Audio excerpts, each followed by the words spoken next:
call this Addison Central School Board School District Board meeting to order.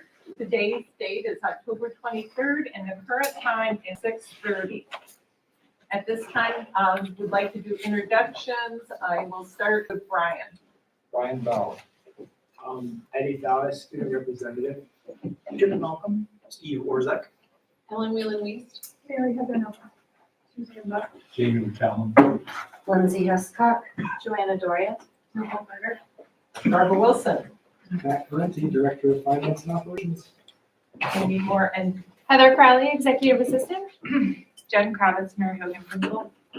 and on Zoom, can we? Trisha Allen? Were you able to hear me? Yes, we were. Thank you. Okay. Yes. And it looks like Tricia is the, and Ally as well.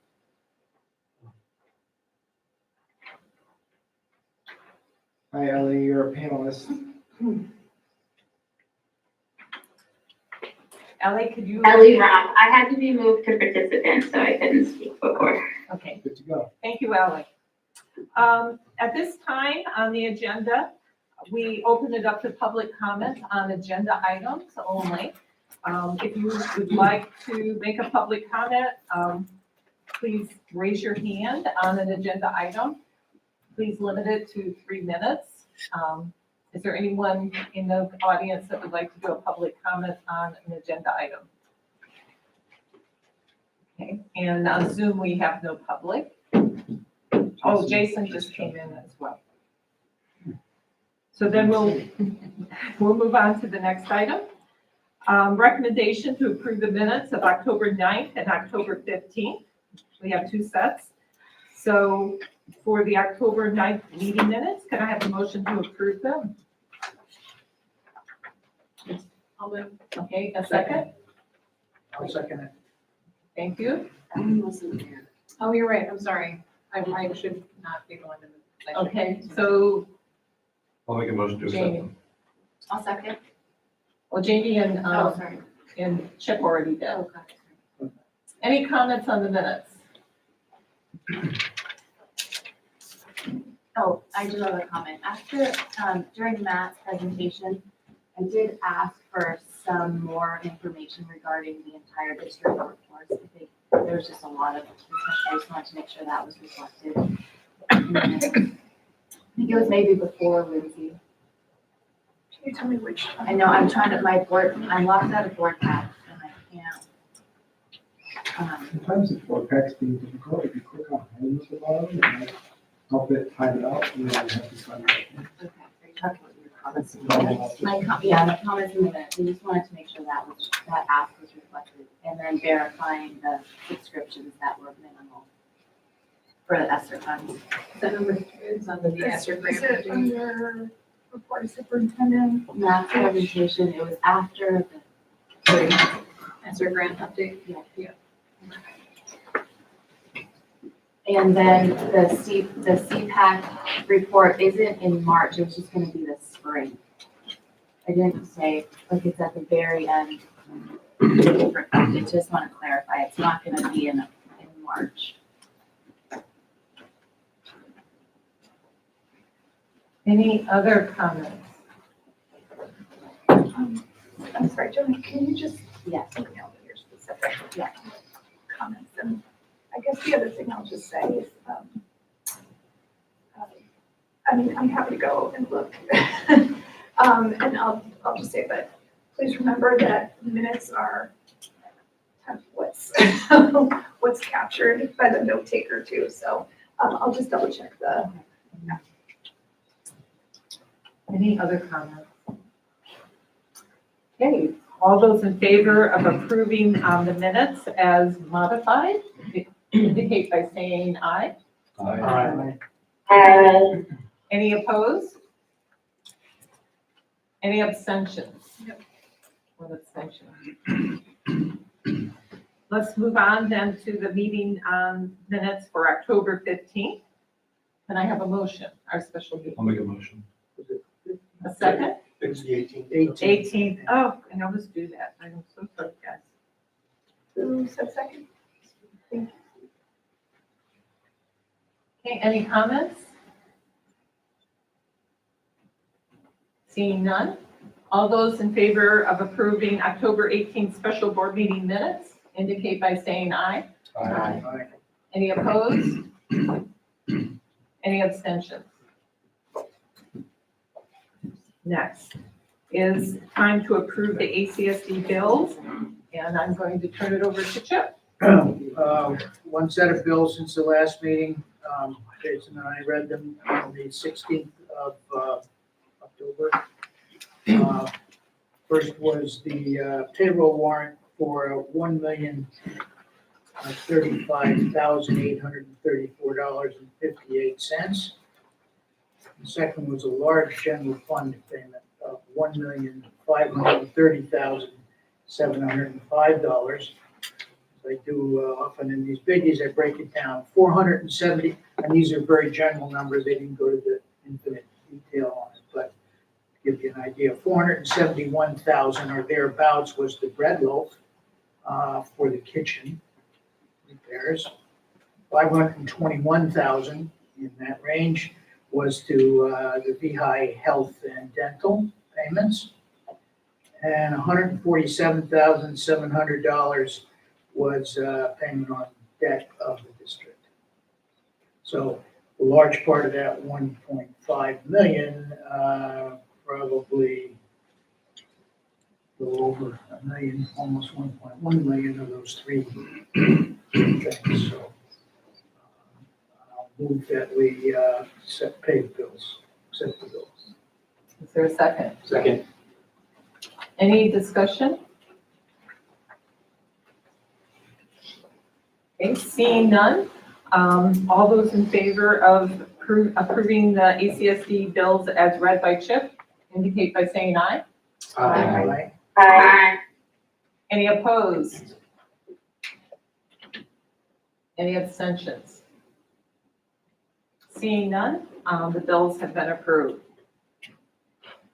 At this time on our agenda, we have a special agenda item for MCTV, and I'm going to turn it over to Kurt, the executive director, to address the board. And as folks know, during our last executive session that we had at the board meeting, there was a situation where the video was off, but the voice was still being on stream. And so Kurt is going to address that. Thank you.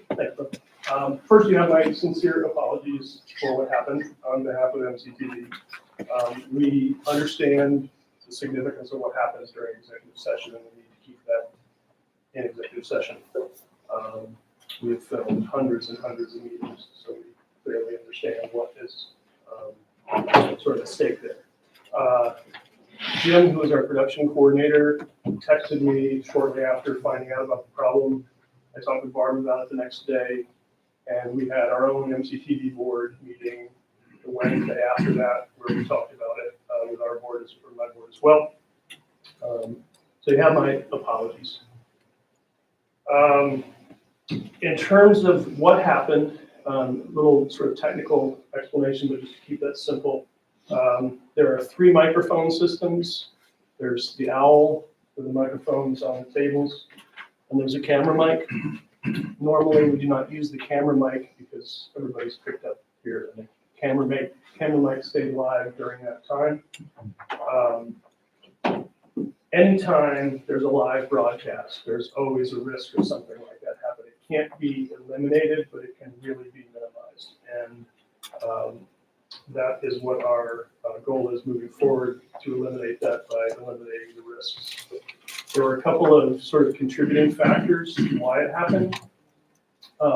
Number one, executive session happened during the board meeting instead of at the end. We had an understanding in the past that we would pack up at the end. The executive session was on the agenda, and there's no possibility of it happening if there's no camera and crew here. So that was certainly a factor. Anytime there's a rush involved, there's an opportunity for mistakes. And having been in Jim's shoes, I understand the rush to get out in those situations. We want the board to meet on its terms, not ours. So that is a factor. That also applies to the beginning of meetings. There was a committee meeting prior to the board meeting. I believe there was a committee meeting tonight as well with executive session, which limits our ability to come in and adequately set up and really be ready to do our job. So those, anytime there's a rush is when things happen. In order to prevent it from happening in the future, there are really two things that can be done.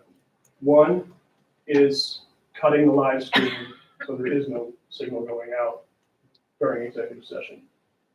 I don't recommend that because the downside is anyone who's watching online, which is a significant audience usually compared to who's in person, that URL becomes unusable after this live stream is stopped, and you'll lose the audience and we'll have a hard time getting back to find it without sort of being taught how that happens.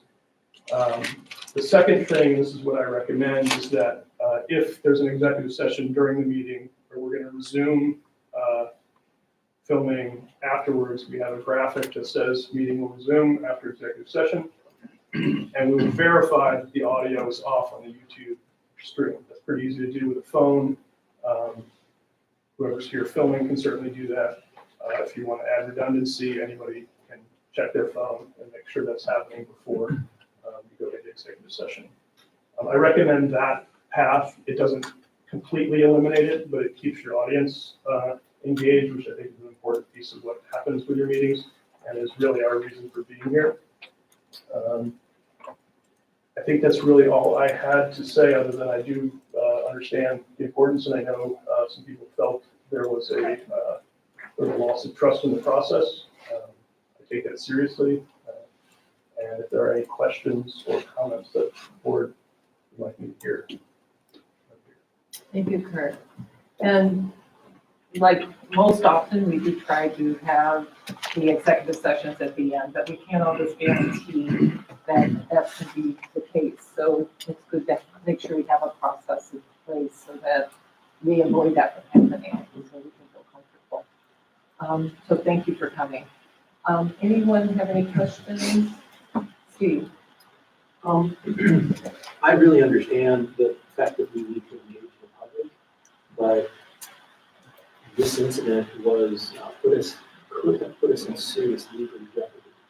We were talking with an attorney about something that we could jeopardize that result.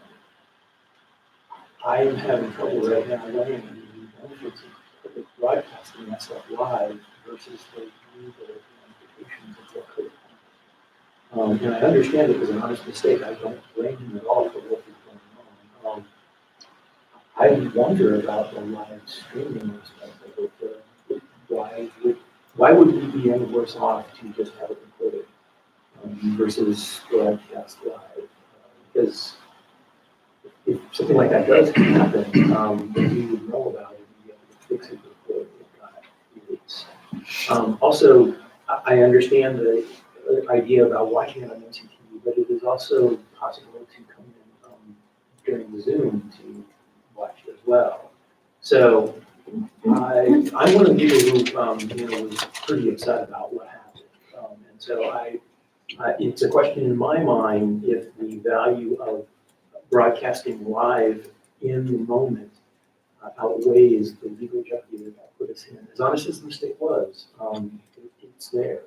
And MCTV, and I'm trying to be blunt about this, isn't put in legal jeopardy by that. We have to deal with the consequences of that. So I would like to consider whether we want to continue to live stream on MCTV. Mary Heather. First of all, thank you for coming in and just sort of explaining what happened. I think that really is helpful. I also was quite upset about what happened.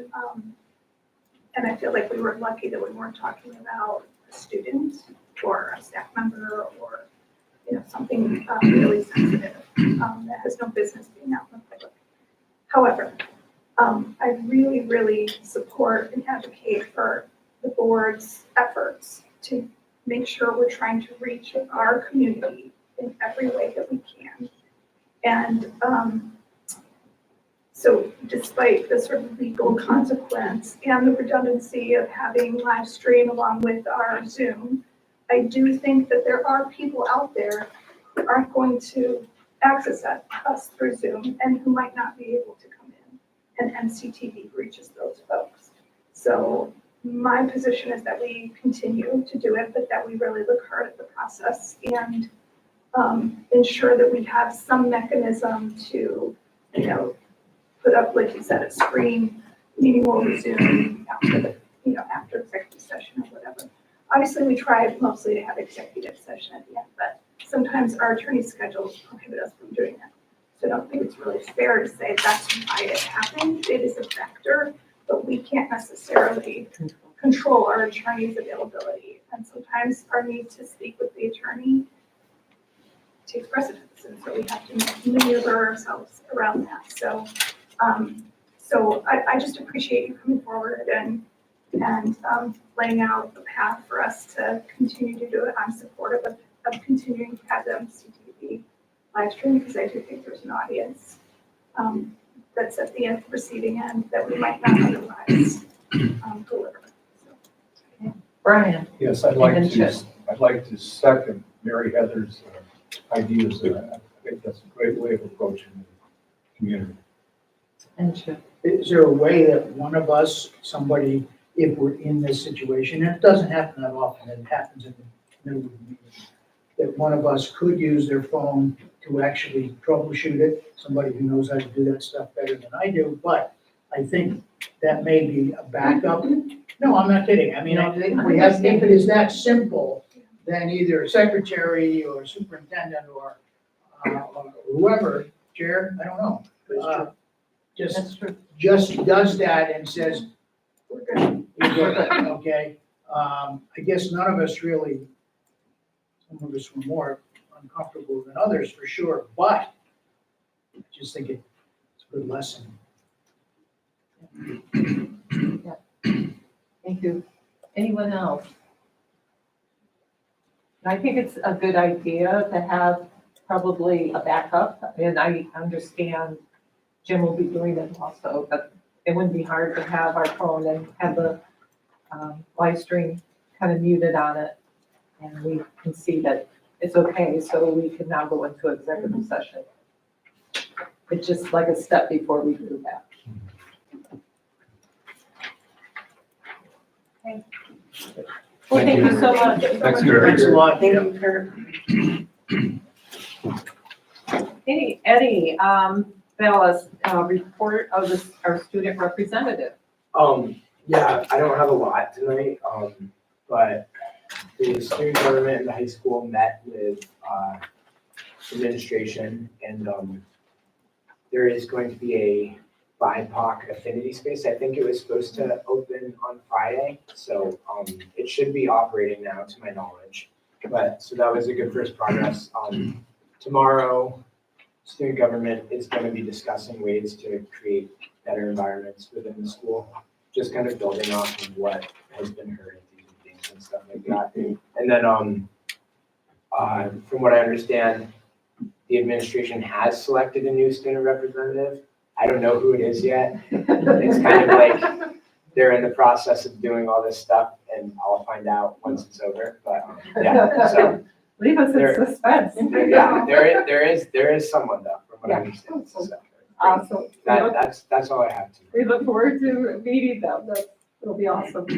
Any questions for Eddie? Okay, now it's report of the superintendent. And as you notice, Dr. Williams is not with us this evening. But we have Nicole here, and also then Matt will be doing most of our presentations. So in board pack, there was a superintendent report.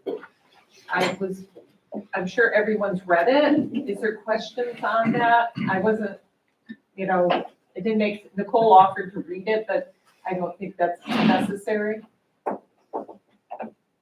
Mary Heather. I guess I just want to call the board's attention to the preliminary data, student achievement data, and in particular, the achievement gap between students from historically marginalized groups and those who are not. I think that really needs to be the focus of the board moving forward as we're thinking about our strategic plan and all the decision making around that. And the other thing I just want to point out on record is that I'm and I've said this before, but I'm continually troubled by the district's inability to report on cohorts that are too small to do so without protecting student privacy. It really prevents us from creating meaningful statistics and valid statistics about a school's performance. And I think that gets in the way of us being able to make data-informed decisions, which is what this board has often said it would like to do. So I'm troubled by that. I mentioned that to our interim superintendent. He agreed and was trying to figure out a way to report around that, but that continues to be a problem for this district that I think this board does need to reconcile, especially as we are aiming to collect data and make decisions on that data. If we're unable to report on how a cohort at school is doing without identifying the student, that doesn't seem like best practice to me, and I think that's something that needs to be said again and again. So, say so. Agree, that's a problem. The answer to that problem is just to do qualitative research that supports data in other ways. That's what you would do if you were a researcher wanted to understand this problem better. Right now, certain people are left out of the equation in a way, and we have a knowledge gap about those kids. Then we should find another way to gather data that's more qualitative, that doesn't have their names or identities. And we can do that. It just takes a little bit more time. Chip? How do you do that if it's one or two children in a group of 30? I mean, you'd have to interview building supervisor or building leaders.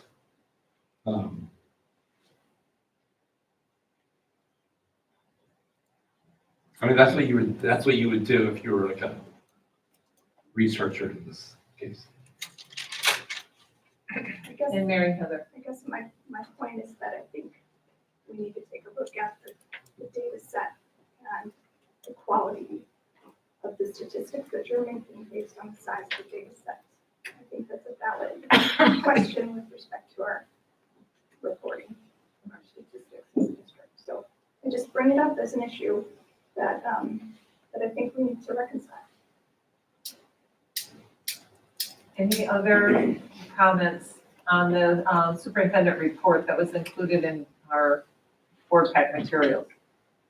Ellen, and then Lindsay. I just want to note, I appreciate that the rural schools were put together. I also, I guess the idea is that we want to look at this school by school, but I don't know why, I would just say, why don't we look at our elementary school, look at our elementary population.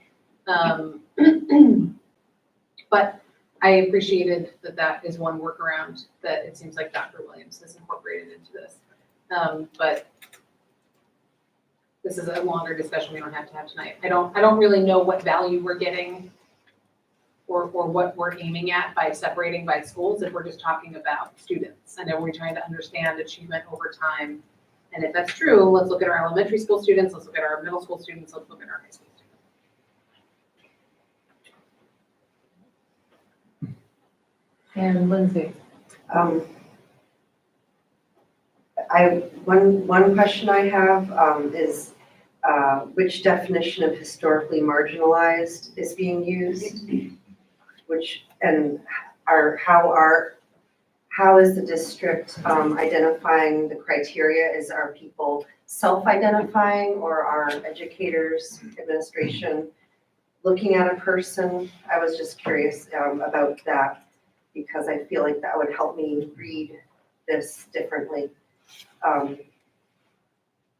And that was one question that if Tim were here, maybe Nicole. Yeah. I don't know which, there's slightly different definitions, I think. Yeah, I believe for these results, it's the state's definition of historically marginalized, where if I pulled it up, it's bringing together smaller populations to create degree of FRL, special education, BIPOC. So Act 182. It says here. I think, that's the definition they're using. Okay.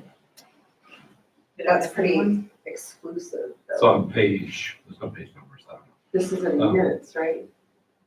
No, this is in the superintendent's report. I think. Right?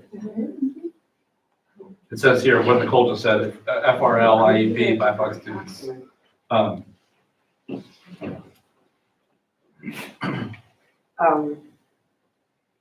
Yeah, and then I guess the other comment was related to what Ellen said, that it's helpful and unhelpful to see the rural schools together like that, but there's this ongoing conversation about an achievement gap between the rural school, elementary school students, and it is a little, I understand why we can't get that data, and so I guess, I agree with what Mary Heather said. It's, this gives us a snapshot, but it doesn't tell us, maybe we're not the ones that need to know that information, but what the achievement gap is between our various elementary schools. Steve? I think Ellen is right. This is a bigger discussion. I think it to do with tonight. Yeah. So is there a possibility to add it to the next agenda or have We can- the executive committee look at it? Yeah, Because there's a lot more to say on this. Yeah, I agree. I was just gonna say that myself, that I believe this is a much bigger discussion. And maybe Tim has some ideas on really how we could get the data we need without exposing some, individual sectors. I know we want to. Yeah, you can, one Just more. one, just to clarify that we're looking at one statewide, the VTCAP. Yeah. I mean, there's even other tests that have, like the FAST testing. This is one test that has this data, and I can appreciate the value of this data, but I hope that we are interested in collecting a lot of different kind of data that can supplement this one percentage point. This isn't replacing everything else we're doing, Nicole, with it. It's just, this is kind of the state's standard that they're gonna be using in their dashboards and that kind of thing. So it's important for us to understand it as well, because their dashboards are gonna include it too. Okay, so next on the agenda, we have some actions, for some appointments. And I'm going to turn it over to Matt, because that's what he had on the agenda, that you would walk us through those. Yeah, I think Nicole and I You can do it. on the record. Insofar as I'm the supervisor of facilities, and so the custodians are kind of in my Could wheelhouse. you speak up, Matt, please? Sorry. What I was saying is I'll read the custodians and turn it over to Nicole for the others here. So the action would be to appoint Andre Bergeron as a custodian, 1.0 FTE on step 1 of the master agreement, and to elevate Jack Rhea from a part-time custodian to 1.0 FTE on step 5 of the master agreement. And what I think we should do is take these one at a time. And so can I have a motion to appoint Andre? Is it Andre? Andre. Can we put both of the custodians together in one motion? We could? I mean, I would move to appoint Andre Bergeron as a custodian 1.0 FTE, step 1, and elevate Jack Rhea, from part-time custodian to 1.0 FTE custodian, step 5 of the master agreement. Could I have a second? Second. Okay, thank you, Jamie. Any discussion? I do have a question. Where are they currently being placed? We're not permanently placing them there, but let's say, where are they going right now? I'm not sure where their place is. Okay, okay. Any other comments, questions? Seeing none. All those in favor of appointing Andre Bergeron and Jack Ria, please indicate by saying aye. Aye. Any opposed by saying nay? Any abstentions? Okay, they've been appointed. The motion passes. So then, moving on, I'll let you then. Yes, I'm excited to announce an appointment recommendation for Heather Drake as a paraprofessional 1.0, Samantha Willard as a paraprofessional 1.0, and Hannah Harding Minton as a building-based substitute. Okay, and do we want to do these all together as well? Can I ask a question? We can ask the question Sorry. after the motion. Okay. I'll move to appoint Heather Drake as paraprofessional 1.0 FTE step 1, Hannah Harding Minton as building-based substitute 1.0 FTE non-union, and Sammy Willard, paraprofessional 1.0 FTE step 5. Then do we have a second? Second. Any discussion? What exactly is a building-based substitute? Is that like a roving person? It's a substitute who's assigned exclusively to that building, and so when there is a need, that person is able to immediately sort of click in. Okay. Is it like, and the allegedly they have like they're there regularly? Yeah, they're there every day. Oh, okay, great. So They're professionals. like, they're paid like a long-term sub rather than a daily rate, so it's better for them. And then we always have a sub there because we will always need a sub there. Okay. Is the idea behind the permanent hire. Okay. Other school districts do this as well. I don't know about how widespread it is on, but many places where that's the case. Yes, exactly. I did want to point out that those 3 appointments are going to Mary Hogan, and thank the administration for dealing so swiftly with the concerns that have appeared. I know that all 3 of those positions will help alleviate some of the problem or some of the pressures. I know we're going to talk about that later, but I did want to mention that. Thank you. Any other comments or questions? Okay, so all those in favor of appointing Heather, Hannah, and Samantha, just to make it short, please indicate by saying aye. Aye. Aye. Any opposed? And any abstentions? So the appointments pass. Thank you. Next up is a motion to approve the pre-qualification criteria as written and proceed with the next steps to solicit general contractors for the upcoming Mary Hogan Elementary School ESSER project. Let's make the motion and then we can, in discussion, ask questions if folks have questions. I move that we approve pre-qualification criteria as written and proceed with talking to general contractors. Thank you. And Jamie seconded it.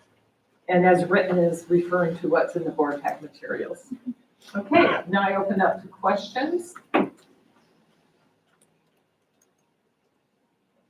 Anybody have questions for Matt?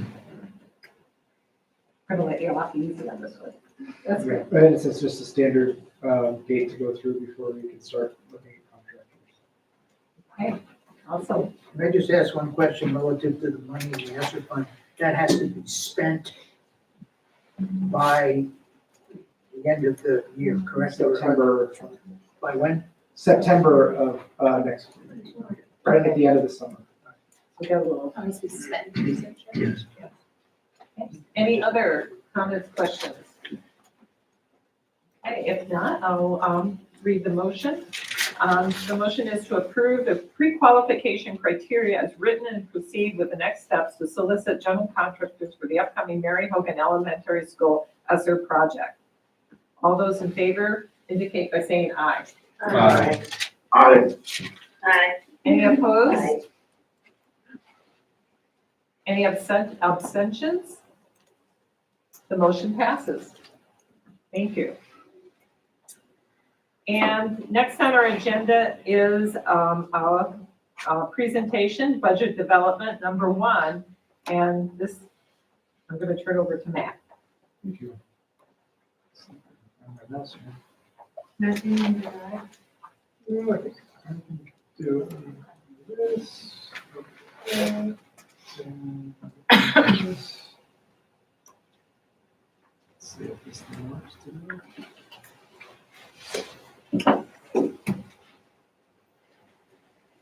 And I just want to make sure you screen sharing as well so that our Oh, board that's- members who are on Zoom can see the presentation as well.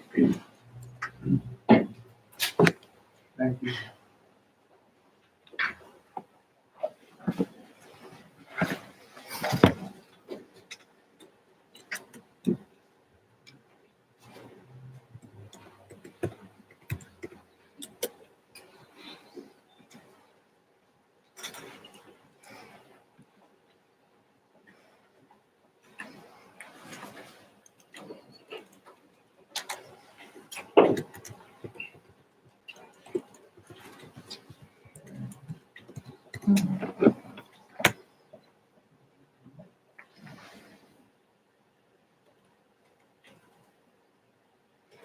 Screen sharing again, because I think there was a different screen that had your button. Yeah, that says I'm screen sharing on this computer screen now. It's like it's treating it as different monitors. So. It's not sharing it up there. Right, because these are, it's like it's 2 monitors for the same. It says you're screen sharing on this one, which I can correct this. If you hit the screen sharing again, when you were doing that, there was a screen that had your budget presentation on there that you could have selected. He did. Yeah, that's what, He did, but it's only being displayed on his. It's not projecting up there as well for some reason. Didn't this happen recently? The thing you're sharing is in the meeting materials for this meeting, which Jason and Unless he's updated it. Ellie should have. Or you can just share it. we're still screen sharing. Jason or Ellie, are you able to see The presentation. the presentation? No, I'm seeing the My Drive is what it says on my screen. Yeah. You might just need to log into board pack and follow along in that. Can you, how about now? Can you see it now? We got other participants who are not on the board doc who would benefit from Yeah, it. it should be showing up now. You can see it in the presenter view there, it's on the slideshow view. Yep, I'm just gonna Right. switch over to.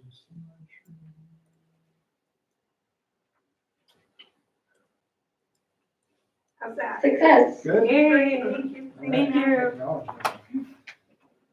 And remember how you did it. you. Do I have my clicker? Of course. I have no idea.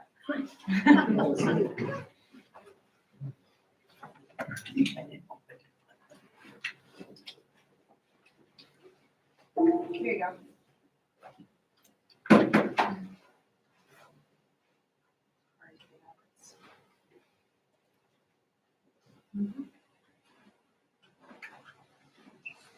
Let's start to get. All right, I can see it now.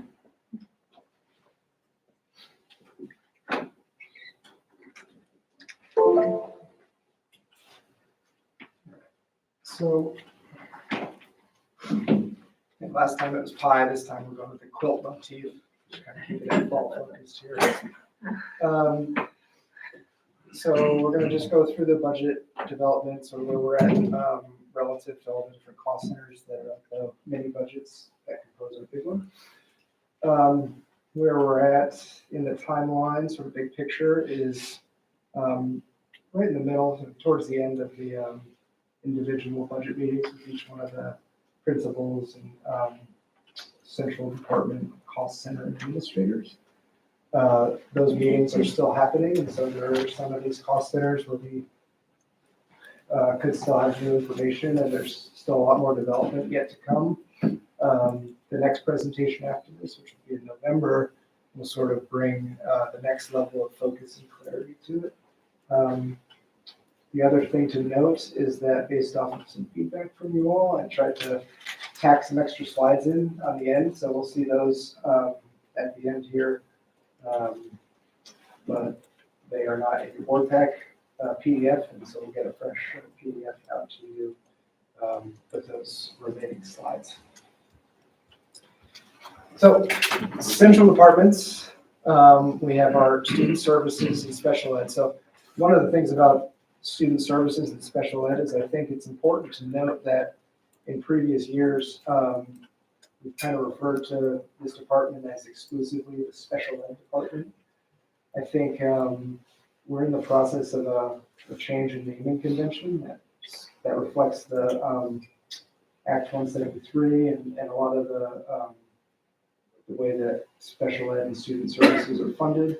And so when you hear student services, you should think that that's the big set of services that we provide to students, some of which are special education services. So special ed nests inside student services, but student services is the bigger bubble. We also have central office and the school board. That's where you all live. We have facilities, we have IT and tech, professional development and curriculum, and food service. So, like I was just saying, in student services, we're working on some revisions to the organizational model and format. Big reason for those revisions are that, this budget was never really built around the census block grant funding, which is, the reality right now. And so we're in a multi-year sort of adaptation to fit that funding and to be a better budget reflection of how we spend dollars in this department. So that's more of an organizational change than a plus and minus change. But because it could potentially take some dollars that were here and move them over here just to organize better, it has the potential to skew year-to-year comparison calculation. So just right off the bat, it's worth noting that because we're doing this organizational stuff, it could lead to some wonky numbers when we say, oh, why did this go down 100%? Why did this go up 100%? And those are really numbers that are going to be based around this organizational act. So, we're basing our logic model around centralized services, contracts, and personnel. So what does this mean? It means that in student services, the money follows the need. It's really based off of student need more than a building by building need. Because of that, it's a dynamic budget, and by centralizing it, we're in the best position to respond to need wherever it emerges. And so, part of the work is to get a really good handle on how we budget those centralized services, how we stay ready to address need wherever it emerges, and be able to adapt to that on a year-to-year basis. This is the one that's going to be hit the hardest. This cost center hit the hardest by the ESSER-funded positions because so many of those are based in the student services. Mainly all of our academic and behavioral interventionists. And so where we see 6.5 FTEs of ESSER-funded personnel coming in, that's the minimum of what we're hoping to do here. But still to be determined on what that final FTE number is. Other things that we're working on, which I tend to call construction sites, because instead of rebuilding the whole road, we're just we've got some patching and, work on specific sites that we're doing. We've got our para budget, so how do we budget for special education paras, especially because those are need-based and need to be adaptable and pliable to dynamic need. We have our ESSER positions, and we have CSAC contracts, which is, if we can't find somebody to hire as an ACSD employee, a lot of our student services are run through the counseling center. And those contracts represent a pretty substantial amount of our personnel costs, or sort of our student services costs, in addition to the folks that we employ in that cost center. The good news is that we have more money. The census block grant is on a 3-year step up for us. So each year, as we move towards the uniform base amount, which is going to be a statewide uniform amount of funding per pupil for special education, we're in a step up. So each year we're going to get more money. I believe next year is the last step up, and that might be an extra I thought, bit of money. I thought it was more than 400,000, but I see you put that number there. Conservatively 400,000. And like I said, as we move into November, we'll add focus to this. But I think that we've got more in the hopper heading our way for FY25. Quick question before we move. So the ESSER positions, would they go against the census block grant? Is that how we're feeling that we can absorb? Yeah, I mean, the census block grant is the special education money that just arrives in one big chunk, and it's up to us to determine how we allocate that. Not all of student services is funded through the census block grant, but it does account for a large amount of the funds that are there. So I guess. Yes. I think Ellen was first, and then Mary Heather. Matt may be asking the same question. Is it FTE? Oh, I was gonna ask, the 6.5 FTEs that are identified under ESSER funded, that's all the positions you showed us in the last presentation, right? Not all, but. Sorry, the yeah. ESSER fund, all of the ESSER funded, those are all the positions that were funded through ESSER? No, I think we had 12 on ESSER. Oh, it's this 12, year, okay, so this is 13, 6 and 8, so it's- okay. Yeah, off the top of my head, I know there's one classroom teacher who's not on here. We have a curriculum coordinator. There's some, some Oh, that's positions right. spread That's out all there they're in other cost centers, but Okay. yeah, we can place 6.5 FTEs pretty easily in student service. Sorry, Matt, just quick, and this might be kind of the same question that you're driving at, Barb. The community block grant funding, is that eligible to use toward ESSER positions if that's what was recommended by? I guess I'm just wondering about the limitations around that, whether it's restricted funding, the way ESSER funding is, and if there's an overlap between the two where you could potentially. Yeah, we have to first use our census block grant money for our maintenance of efforts. We have to make sure that we're paying for all the things that students need, we've already identified. Then we, to some degree, can project a little into the future about what could happen. And then under Act 173, we're allowed to use additional monies to support students through our system. But it's not necessarily here's this, we can just. No. Yes, I just want to make sure that it's clear as we're thinking about those ESSER funded positions. I think the census block grant was the state saying we want nothing to do with the maintenance of special education. And so we're going to just give you the whole pot and you figure it out. Yeah. What criteria have we used for those ESSER 6.5? What's the criteria we've used so far to identify 6.5? Or is that out of the 12 what really falls into this category? Yeah, that's what that is. Yeah, okay, yeah. Okay, thank you. Next up's facilities, and I don't know if you remember last year we did a lot of right sizing of the facilities budget to account for mostly like repair and maintenance budget lines that were underfunded and overspent on an annual basis. And so A lot of that was done with an eye towards this year and how important it was going to be to get some of the personnel things through this year. So we're expecting that facilities is in pretty good shape, and that there are no major needs as far as the budget goes, and that repair and maintenance, that ongoing repair and maintenance is going to be contained within the sandbox that we built for it last year. So there's a slight 2% projection, which is again based off of some of those universal drivers like we were talking about, whether that's negotiations, healthcare, some of the other things that are going to touch all of our personnel on a global scale here. Bruce thought it was important to point out that we're looking for a new tractor next year. We have an underpowered tractor and an overpowered lawnmower that it tows. So looking to upgrade there, which should be a relatively minor expense. And again, I think a lot of the facilities budget is hinging on what's going on at the board level right now with regards to the bond initiative and how that ties to the superintendent search, with regards to the master plan and the progress that gets made on that. And then, with both of those big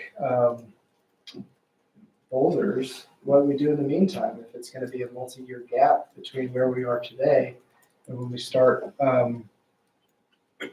gaining traction on these two things, what does the meantime look like? What does the next year look like? The next 3 years, however long it might be. And so that is something that we've talked about at the facilities committee level, but this idea that an air gap project that's not going to turn into a snake nest of pulling permits and messing with systems that need to be lose grandfathering on. There's just an interconnected nature to a lot of the work that needs to be done under the bond, and identifying things that we can sort of chip away at in the meantime, I think is an important priority.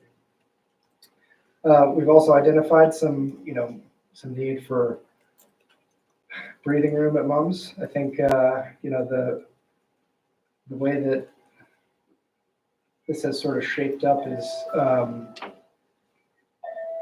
we have adequate classroom space, but we have that at the expense of some of these middle spaces that that the school has sort of outgrown. I think that when MUMS was built, because of budget concerns, part of one of the wings was trimmed back, and so there's this idea that the school is never been as big as it was meant to be. I think that need presents itself in conference spaces, in the library, in special ed spaces, and then in a space that would be similar to the student center or the alternate dining area that we have in the high school, and then the gym. And so given the fact that we have this bond initiative on the horizon, and that the first step of that is to work with our architects on a conceptual design phase, we're starting to get to the level where we're thinking that in FY25 it might make sense to sort of greenlight some of that design work so that we can start forming a plan for what's going to happen there to address that. Do we want to do questions after every slide? Or? I think that helps because each one is a different cost center, right? Yeah, I sometimes just steamroll them, so if you guys want to stop, just let me know. And I can't see the Zoom participants. Yeah. They'll speak up. Yeah.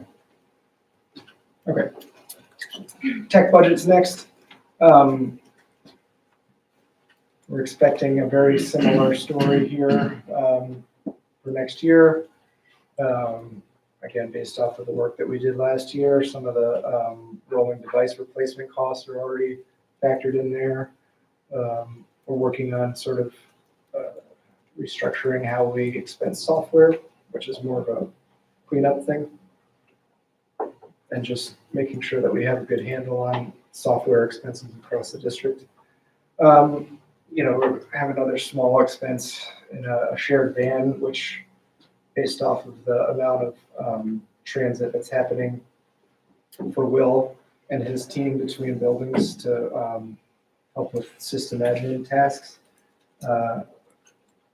Make a pretty convincing case that that's a cost neutral purchase there, and that especially if it's shared between the high school, which is having a very non-cost neutral time of getting some of their smaller sports teams where they need to be, that between those two things we can make that a savings rather than an expense. So, I have a question over here. Okay, Sure. Suzanne. Sorry, I'm not understanding what your initials are, DW. District wide. Okay, I was coming up with all sorts of scenarios that it was, and district wide was one, but I wasn't sure, so. Anything cooler than that? No, not really.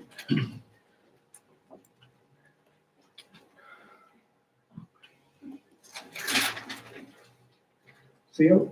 I have one question about that. Why would a vehicle be under IT as opposed to like a different facility, the facilities category? Yeah, just because it's an expense that is created because of the IT department and used by the IT department. And the cost of that expense is represented in that cost center. So it would just be used for several purposes or? Well, it would be a shared expense, so let's say it's a $30,000 vehicle. 15 would go to the tech budget, 15 would go to the high school budget. Okay, Because of the split between those two uses. okay. So you'll look at who's planning to use whatever this vehicle is.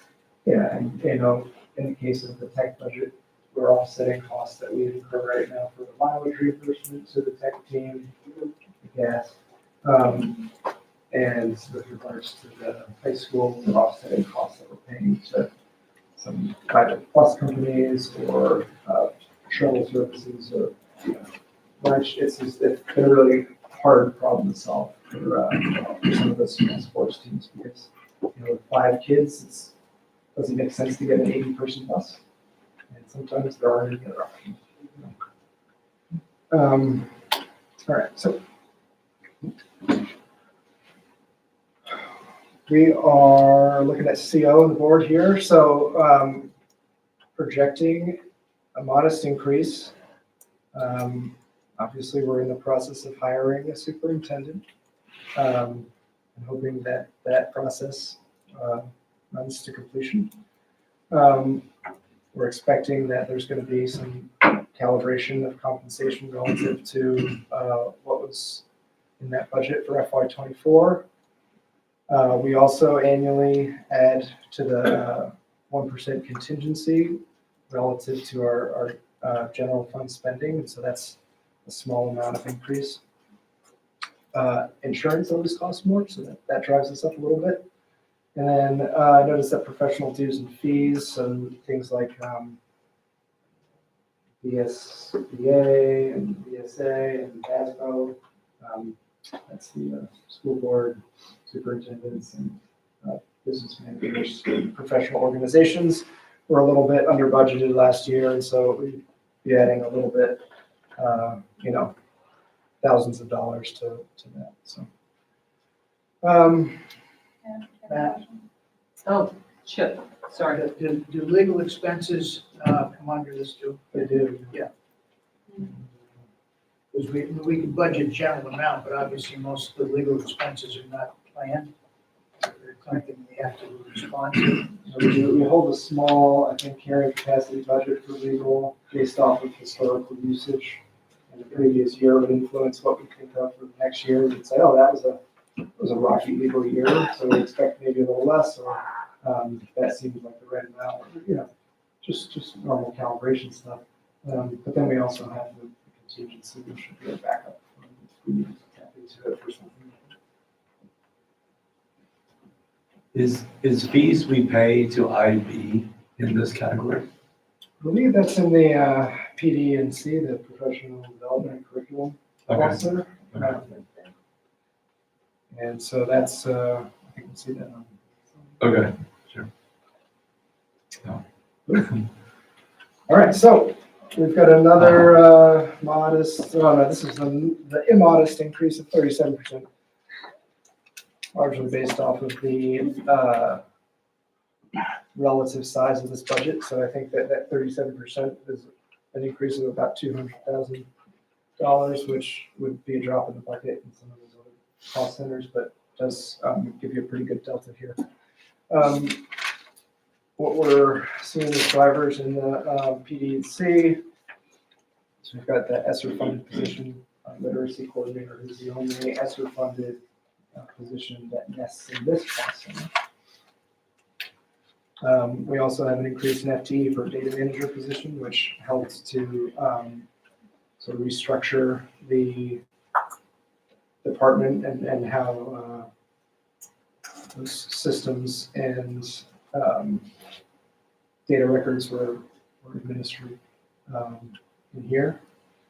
We also have a need for a little bit more food budget, which is great because our food is provided by our food service team, and so we increase our budget here and we spend it on food service.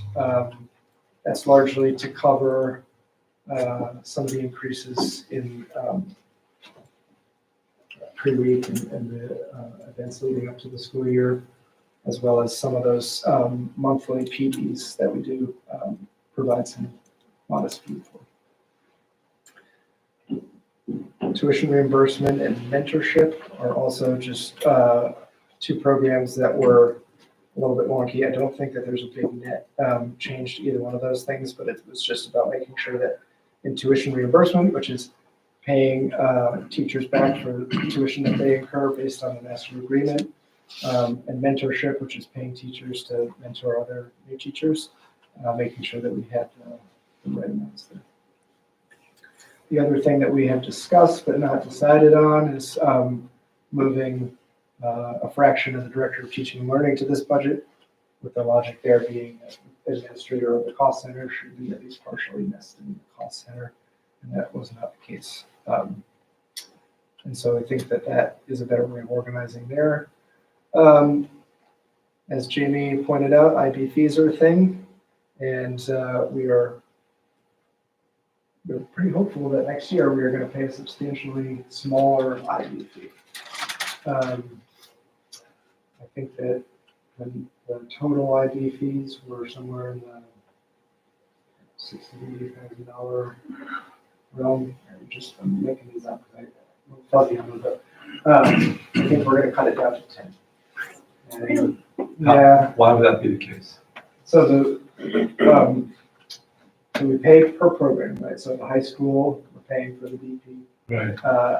At the high school and middle school, we're paying for the NYP. But what IB does is it makes the middle school secondary to the high school, and so it's almost like you get a second location discount. Okay. We pay a fraction of the charge. So we pay for one DP, one NYP, and then the MUMS add-on. But at each of our elementary schools, historically, we've had to pay for an individual. Right. Yeah. NYP, no, PYP. PYP, yeah.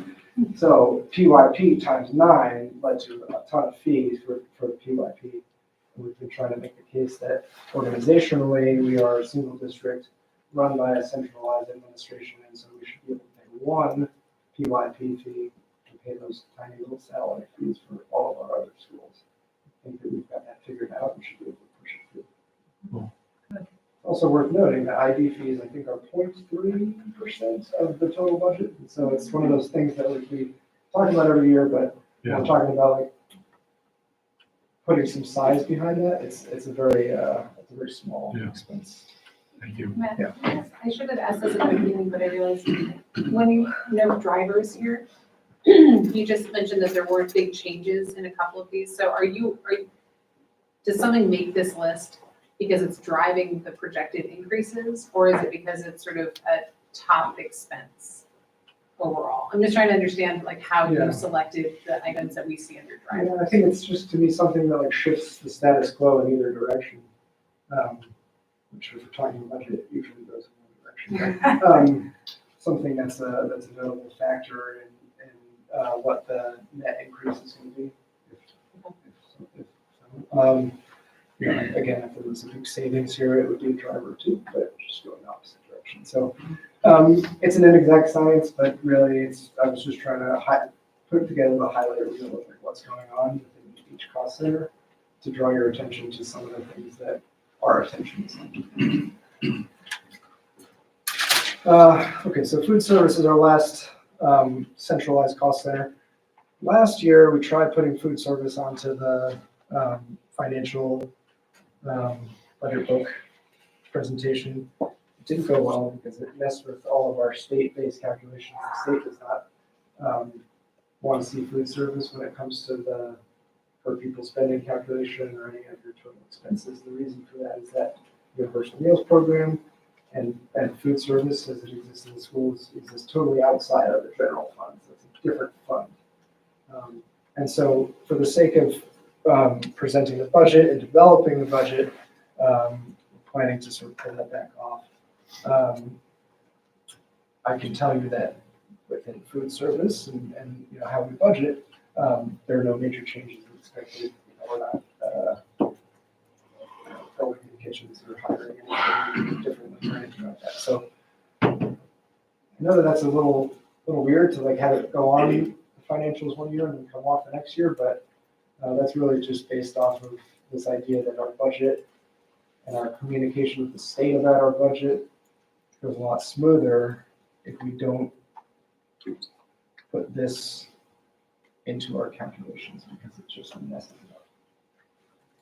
So universal meals program, that pays for the actual food, but the actual staff that oversees the food service, does that fall in the budget?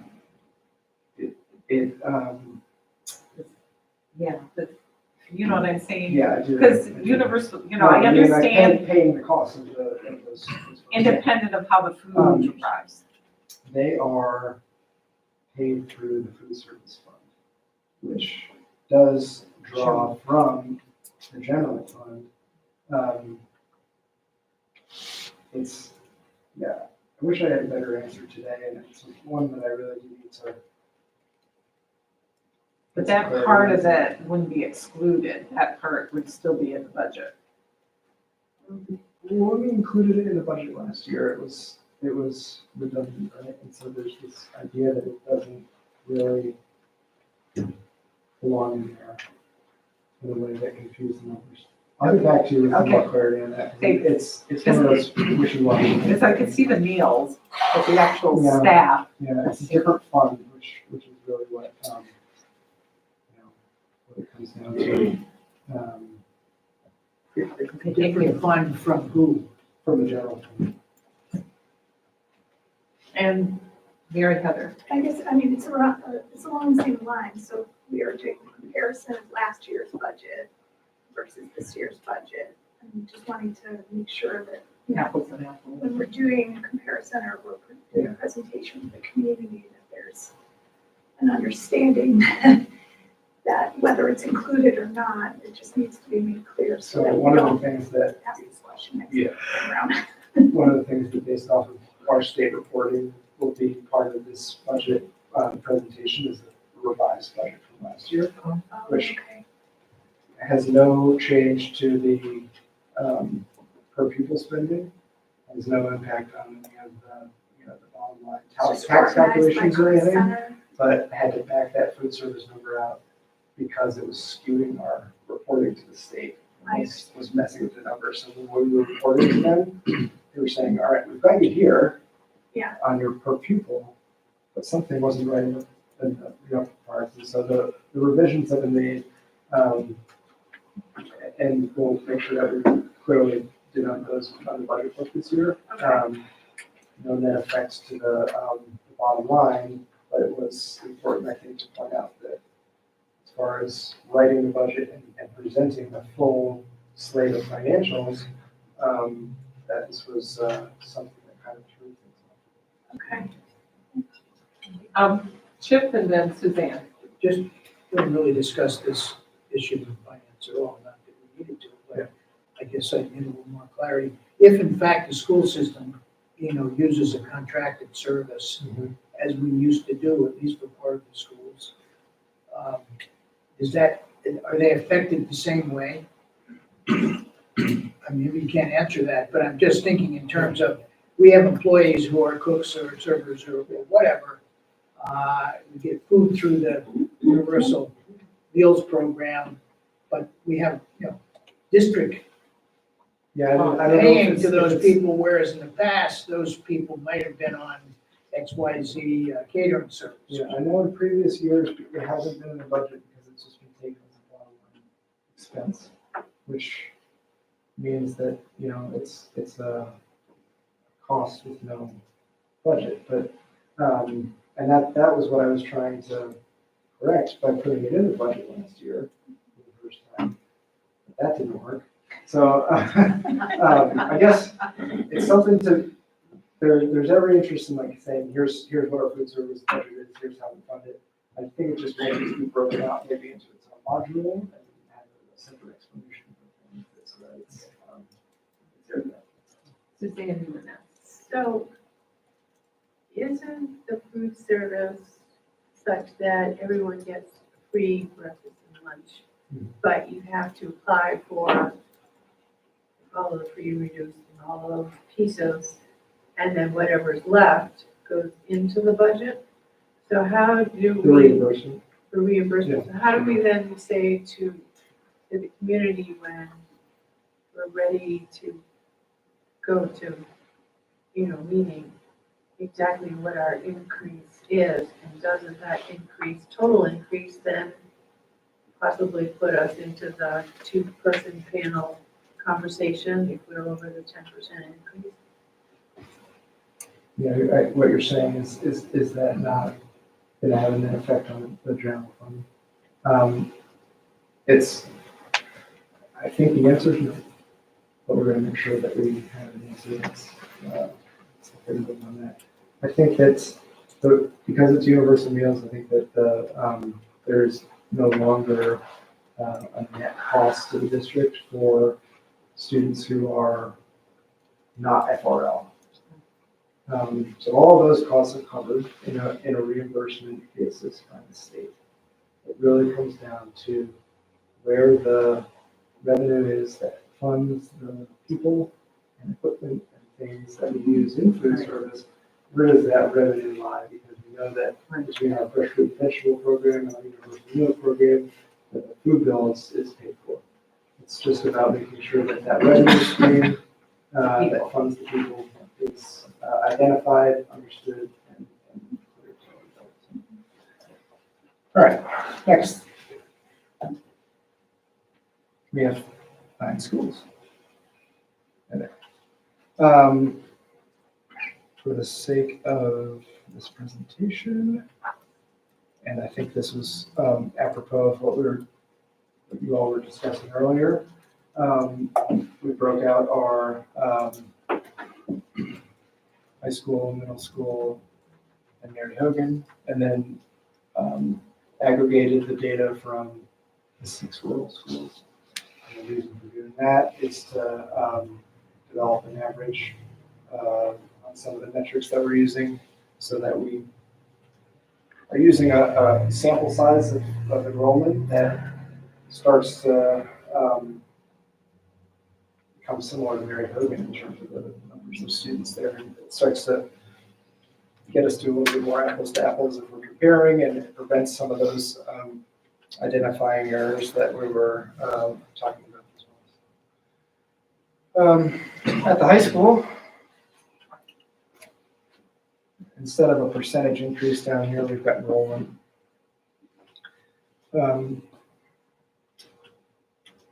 We are expecting a small increase. I'm not really sure if this is going to happen. I know that we are reworking some admin assist ratios and are thinking about transferring to MUMS a potential FTE, which would represent savings. That's just streamlining of the admin system model of those two schools. What could increase is funding our Aspire program, which is the Wellness and Learning Center teacher, to be determined if this position would be in the student services budget or in the high school budget.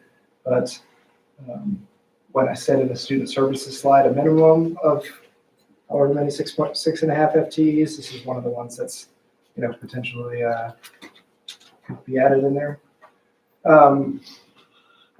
We've had a lot of discussion with Caitlin, Sean, and Bruce about the benefits of funding a turf field, which is it's a fairly sizable project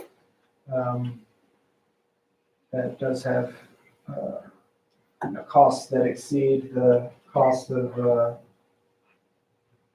landscaping and what we're currently spending on keeping grass going, but has the hidden savings of extending athletic seasons for all of the fall and spring sports in a way that would be really useful. We obviously could have used it this year with all the rain that we had. This would be a field that would be for both fall and spring sports, and have lines on it so that every team could use it. If, obviously, there's an upfront cost to this, but in the future, would it save us money on maintenance of the? The short answer is no. Oh, okay. That's right. But there's an offsetting factor, right? So like we're paying right now for maintenance. Yes. Grass is expensive to upkeep, but I think that the real benefit is not the offset of savings in terms of not having to have people mow anymore, because you still have to maintain a turf field. There's those little, you got to do the rolling or brushing or whatever they do, but I think the real savings is in just making sure that our teams can extend their seasons, and it seems like that's a real concern as things continue to get wetter and wetter. So I think that this is something that we could finance over 8 or 10 years, and something that has a small $20,000 cost associated with the obtaining an estimate. That estimate would be a price lock guarantee that we would have going into FY25, so we would sort of know if we pull the trigger on it this year, we would know heading into next year what our costs would be associated with that. And so that's in there because it could be in there. It's something that's definitely been identified as a benefit to the district. It's a want, not a need, but it's something. So I have a question. Okay. Bruce had presented a list of sort of capital improvement projects. It seems like this would be there, like the wants and the needs. Did you just say $20,000 just to estimate the cost of this?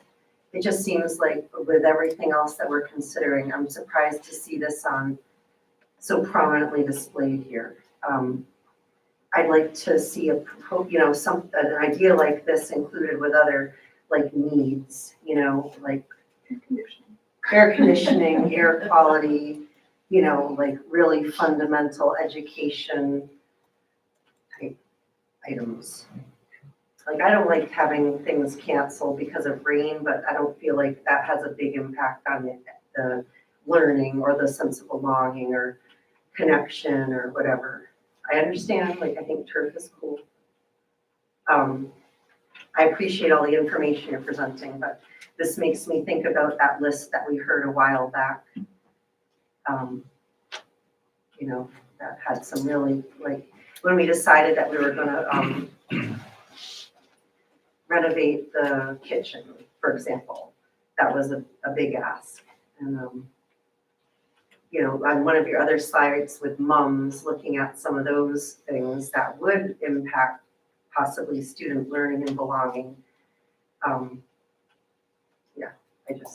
wanted to say that out loud. Suzanne?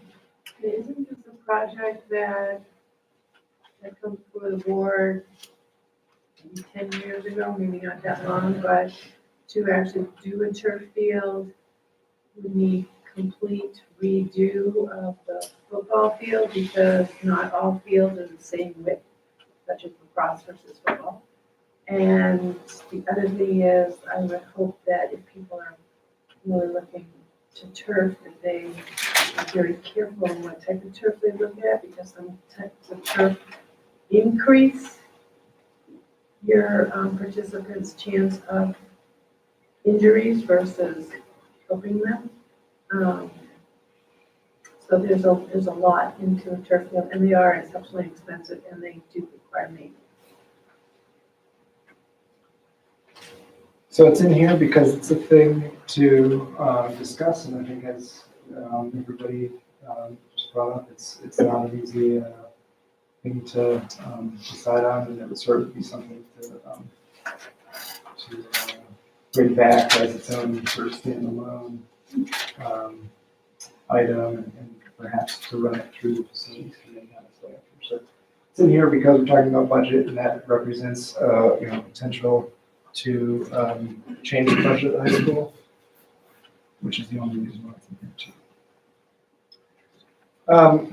At Mums, we're also expecting, oh, sorry. On the high school, you didn't have percentage increases, you had enrollment, and you said that it is going to increase slightly. I have last year's budget for the high school being higher than this, $7,990,582. This would represent an actual decrease at the high school. Could I ask, I would like a bit of an explanation on that, because last year's budget number says that this is actually a decrease at the high school. And you have at the top expected to increase slightly. Which year are you looking at? Last year's budget. So 23? The current school year. Which should be this number. That, the 24 budget is what we're looking at for the next time, right? No, This is this year. Okay, what's in the annual report is $7,990,000. I think that, other than the fact that that might be one of the things that was affected by that revision, I'm not sure why our numbers don't line up. Okay. At Mums, we have admin assist transfer from the high school, which could equalize the front office to instructors. What's driving the increase, bringing that dean position, which is now an activities director position, into the folds of the general fund, or the building-based budget here. And then looking at staffing ratios of teachers and paras at Mums. I don't have any reason to anticipate an increase in teacher staffing ratios right now. But paras are always something that we're looking at across the district, and are on there because they have the possibility to have a net effect on things. Ellen? Did you say, so the dean position is now an activities coordinator position? Did that increase? Did the salary increase with the change in that position? Or, because I see it as funding that as a driver. With Esther. It's just absorbing it from the ESSER Yeah. funding? Yeah. Okay. Wasn't that, there was no increase. Right, can I just ask on the slides that are on board back that I know you haven't updated yet, the enrollment numbers are a little different. So these are the current enrollment. Yeah, I think that every time Tim gets us a new set, it's going to plug it into the. Well, I mean, the high school was about 30 people different. This is 20. So I just point out that we update those. Not that they're totally part of this discussion ratio-wise on the slide, but it's really good to have current. Totally. And we're trying to keep it, again, this is like I said, first thing, this is work that we're sort of reporting on as it's happening. And so trying to push updates through and keep the information as current as possible as part of this. And whether it's sending a revised copy of this slide deck or making sure that we highlight revisions to things when we do the next presentation in November, it's going to sharpen, it's going to change, and we're sort of doing our best to. So normally we use the official October number. Yes, and enrollment is definitely one of those ones Where- that's sort of crystallizing right now. Yeah, okay, yeah, so we'll have that, which then you can compare year over year, because you're taking it at least the same time period. We could switch to speculating on CLAs and yield. Yeah, of course. All right, so Mary Hogan. I have a question. One more question. So we're looking at making the ESSER-funded dean position a permanent position. Is that what this means, or proposing? Correct. I'm surprised with the number of people in the school that seems like to have 3 administrators for a school that size. That's if that position is just an activities coordinator position, then I'm looking forward to seeing some amazing activities at that school, like, The activity piece is only part-time, if I remember correctly. I thought I don't think it's a full-time position right now. I thought it was, I'd like to understand that position more, because hearing it described as an activities type coordinator position, it seems like for the number of students in that school, and for that to be the focus of a 3rd administrator, I would like to know a little bit more about that. My understanding is it used to coordinate 504 and doesn't anymore. I just don't know much about it, and I'd like to know more about that. If we're prioritizing that as something to bring forward from when we lose the ESSER funding, because anything that we fund, we're going to have to not fund something else. So that's kind of the lens I'm looking at this from. Okay, one more. So can you speak a little bit more about the staffing ratios? Is that like a student to teacher, or is it a parent to teacher? And did the creation of a new team help that this past year? Yeah, I mean, I think that it's generally the ratio of students to teachers. I think that in talking to Michaela, that the 14 model has been successful this year. And then I think that, making sure that the staffing model is current in the budget if it's not already, that we have the right size lines to reflect that structure going forward, and how it can have an effect on the budget. So is there sort of planning out adding another team to decrease the student to teacher ratio at moms? I don't think that Okay, she's so, had any. but adding more paras. I don't really know. Yeah, paras are tricky because we have all these different paras across the district who are used in a huge variety of different ways, and from the intensive needs special education paras to the building level paras who are really like focusing on helping teachers stay on their contracts by helping out wherever they're needed to get teachers back in the classroom. Yeah. Tremendous variety of job descriptions across that one name. And something that we've been talking a lot about, and trying to wrap our heads around how we design something that says on paper, this building gets this many paras because this building needs this many paras. What does it look like at a small school? What does it look like at a big school? What does it look like with secondary? And so, all these different ratios of secondary students to paras, elementary students to paras, and things like that help focus us towards this district-wide model that says, no matter where you are, we can tell you why there are this many paras in the budget. Because right now, we don't have that. Mary Heather and then Chip.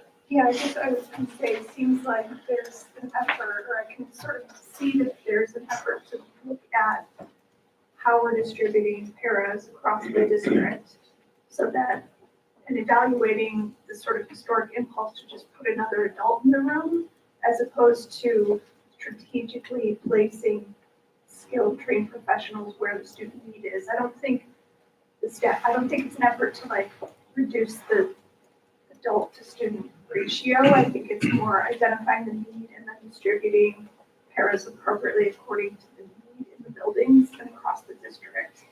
So I think it's, and I guess I would hope that the administration is taking a look at, some systematic changes so that it's not just a solution of just putting another adult in the building and hoping that fixes, fill in the blank problem, whether it's behavioral problems or whatever.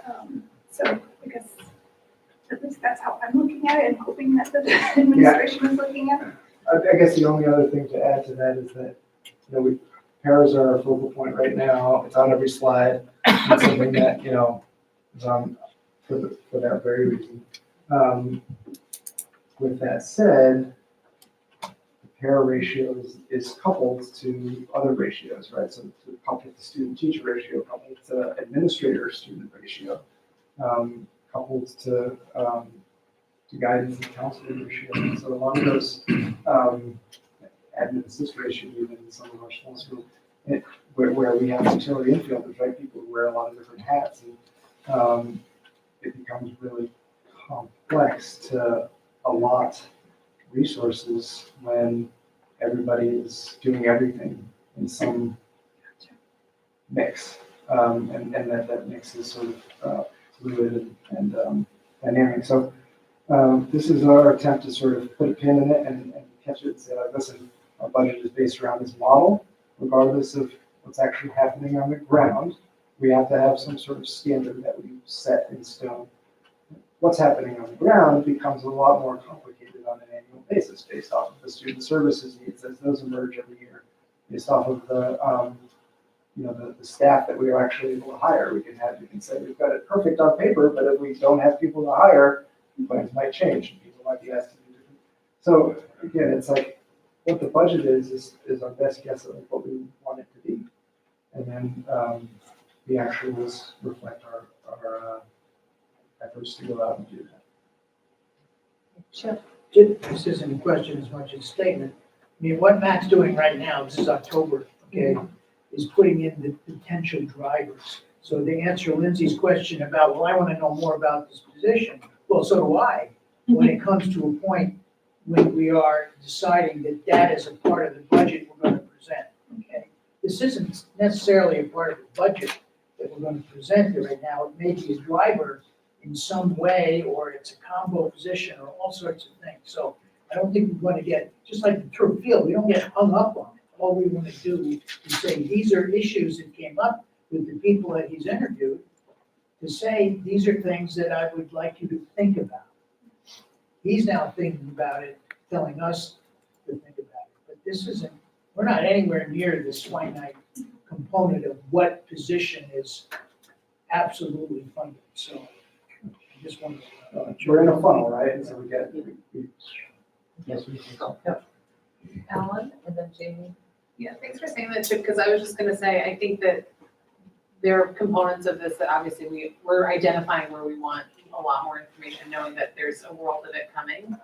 And just given what we know as a board and what we're hearing about concerns with adults in the room and ratios, and I just think that for this PowerPoint presentation, totally fair to identify these as stated needs and ideals from a budget perspective. But it sounds like we're all gonna want a lot more detail about what in a projected situation that actually means, because it's obviously a big conversation. Lots of big ones. Yeah, I don't want to get hung up on the turf field thing, but I'm just curious, so it struck me as interesting that it was on there because It's kind of a wish list kind of item. And to me, this conversation is interesting when we can think bigger about, well, what do we really need? And I'm wondering if the other drivers and some of these other slides are akin to that. Are they wish list, kind of like, here's what we really want, assuming like, let's say money is less of a, at this stage, less of it. Like, how do we conceptualize things that are really outside maybe even our current reality? Are those things on these slides? Yeah, I think that, that's a great question. The things that are on these slides are on them because the people who run the cost centers have asked them to be on there. Okay. And so they represent, I don't want to say wish list items, but they represent real conversations with Okay. real directors and principals and people who are saying, you know, what if we do this, what if we do that? And so, yeah, there's a little bit of like aspirational quality to some of them. Okay. There's some of them that are on here because of things outside of the realm of control of a principal or a call center administrator, like that's urgent, you know. Like, Right, sure. that sort of by default has to be on Yeah, there, right? that makes sense, yeah. But yeah, I mean, if it's, you know, showing up to a small elementary school and saying, you know, on the playground, you know, playground, you can on it, but like, Okay. and we're in a funnel, right? So what comes off first is the things that, you know, are easiest to remove, Right. you know, easy come, easy go. But at the end of the day, if we don't start broad and cast a wide net on what our district's needs are, Yeah. whether that's the high school or small elementary school, whatever it is, then we sort of miss the opportunity to have that conversation early in the process. Okay. And then we go to focus on it from there. Okay. We bring what we can. Thank you. So I'm going to do a time check here, because we are actually over the allotted time, so I just want people to be aware of that. I'm not trying to, you know, which then extends the duration of the meeting. So I just wanted to mention that. We are on the last school slide, which is great. We get to do 6 of them all at once. Cool. This is the only slide that combines enrollment with the school building's budget. Otherwise, on the next slide, I think all the data is aggregated. When we say level funded, we mean that like there are no major projects or major drivers at these small schools. It doesn't mean that we're not going to increase general supplies or personnel and healthcare costs accordingly with all the other factors that are going on. It just means that, you know, the status quo is sort of the basis for where we start. We are working with student services and curriculum directors to work on cohort configurations, class size, and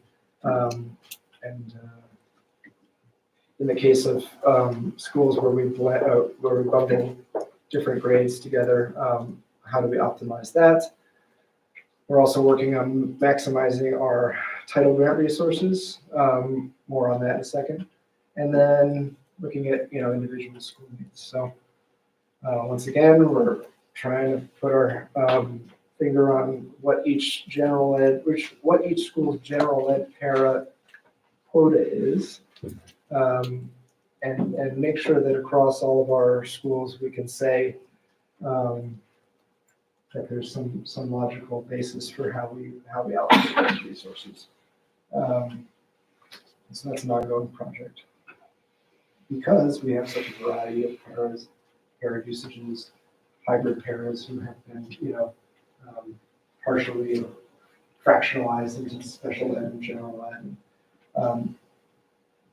and a host of other different hybrid settings that we have to figure out. So hard work, but it's really something that we hope to present to you and to say, here's our model for why we budget paras the way we do. Again, I have different numbers than what you have on some of these things, particularly the enrollment report, because Kim's last thing's at 52. Probably pre-K in there. Okay, so if we could get some clarity on those numbers. Yeah, the report pre-K ones, probably, if we're talking about building budget, it can go either way. Would you rather see it with pre-K? Does that mean pre-K might be in Mary Poppins too? It should, is it? It should be identified and it should be. Yeah. continuous. There's like a 25 kid difference between, Right, okay, that explains it. okay. I have a question.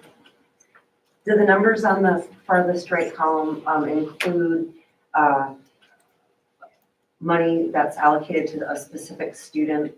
Or I'm just noticing the discrepancy between the number of students and the spending. So like say, some students have a really high budget, and if they were to change which school they were in, that would go along with them. I'm just trying to make sense of how, it could. There's no special education Yeah. or student services budget reflected. So this is just, The teachers, wow. principal, general supplies. There's no facilities budget in here, there's no tech budget in here. So we're spending more for 55 students at one school than for 91 at another. Oh, you should look at that. So, Mary Huggins is in Yeah. $800,000 less at Mary Huggins than at all enrolled schools. 4 other things to mention, cost center wise. As we talked about in the driver's presentation, we've got 4.5% transportation costs. Any insight on Hannaford Career Center? I tried to talk to Rebecca today. She was not available, but they're still working on their budget. Okay.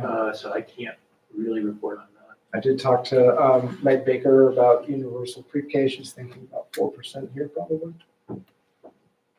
No anticipated changes to debt service. That would be where we would have change if we finance the turf field. That would be a change to debt service.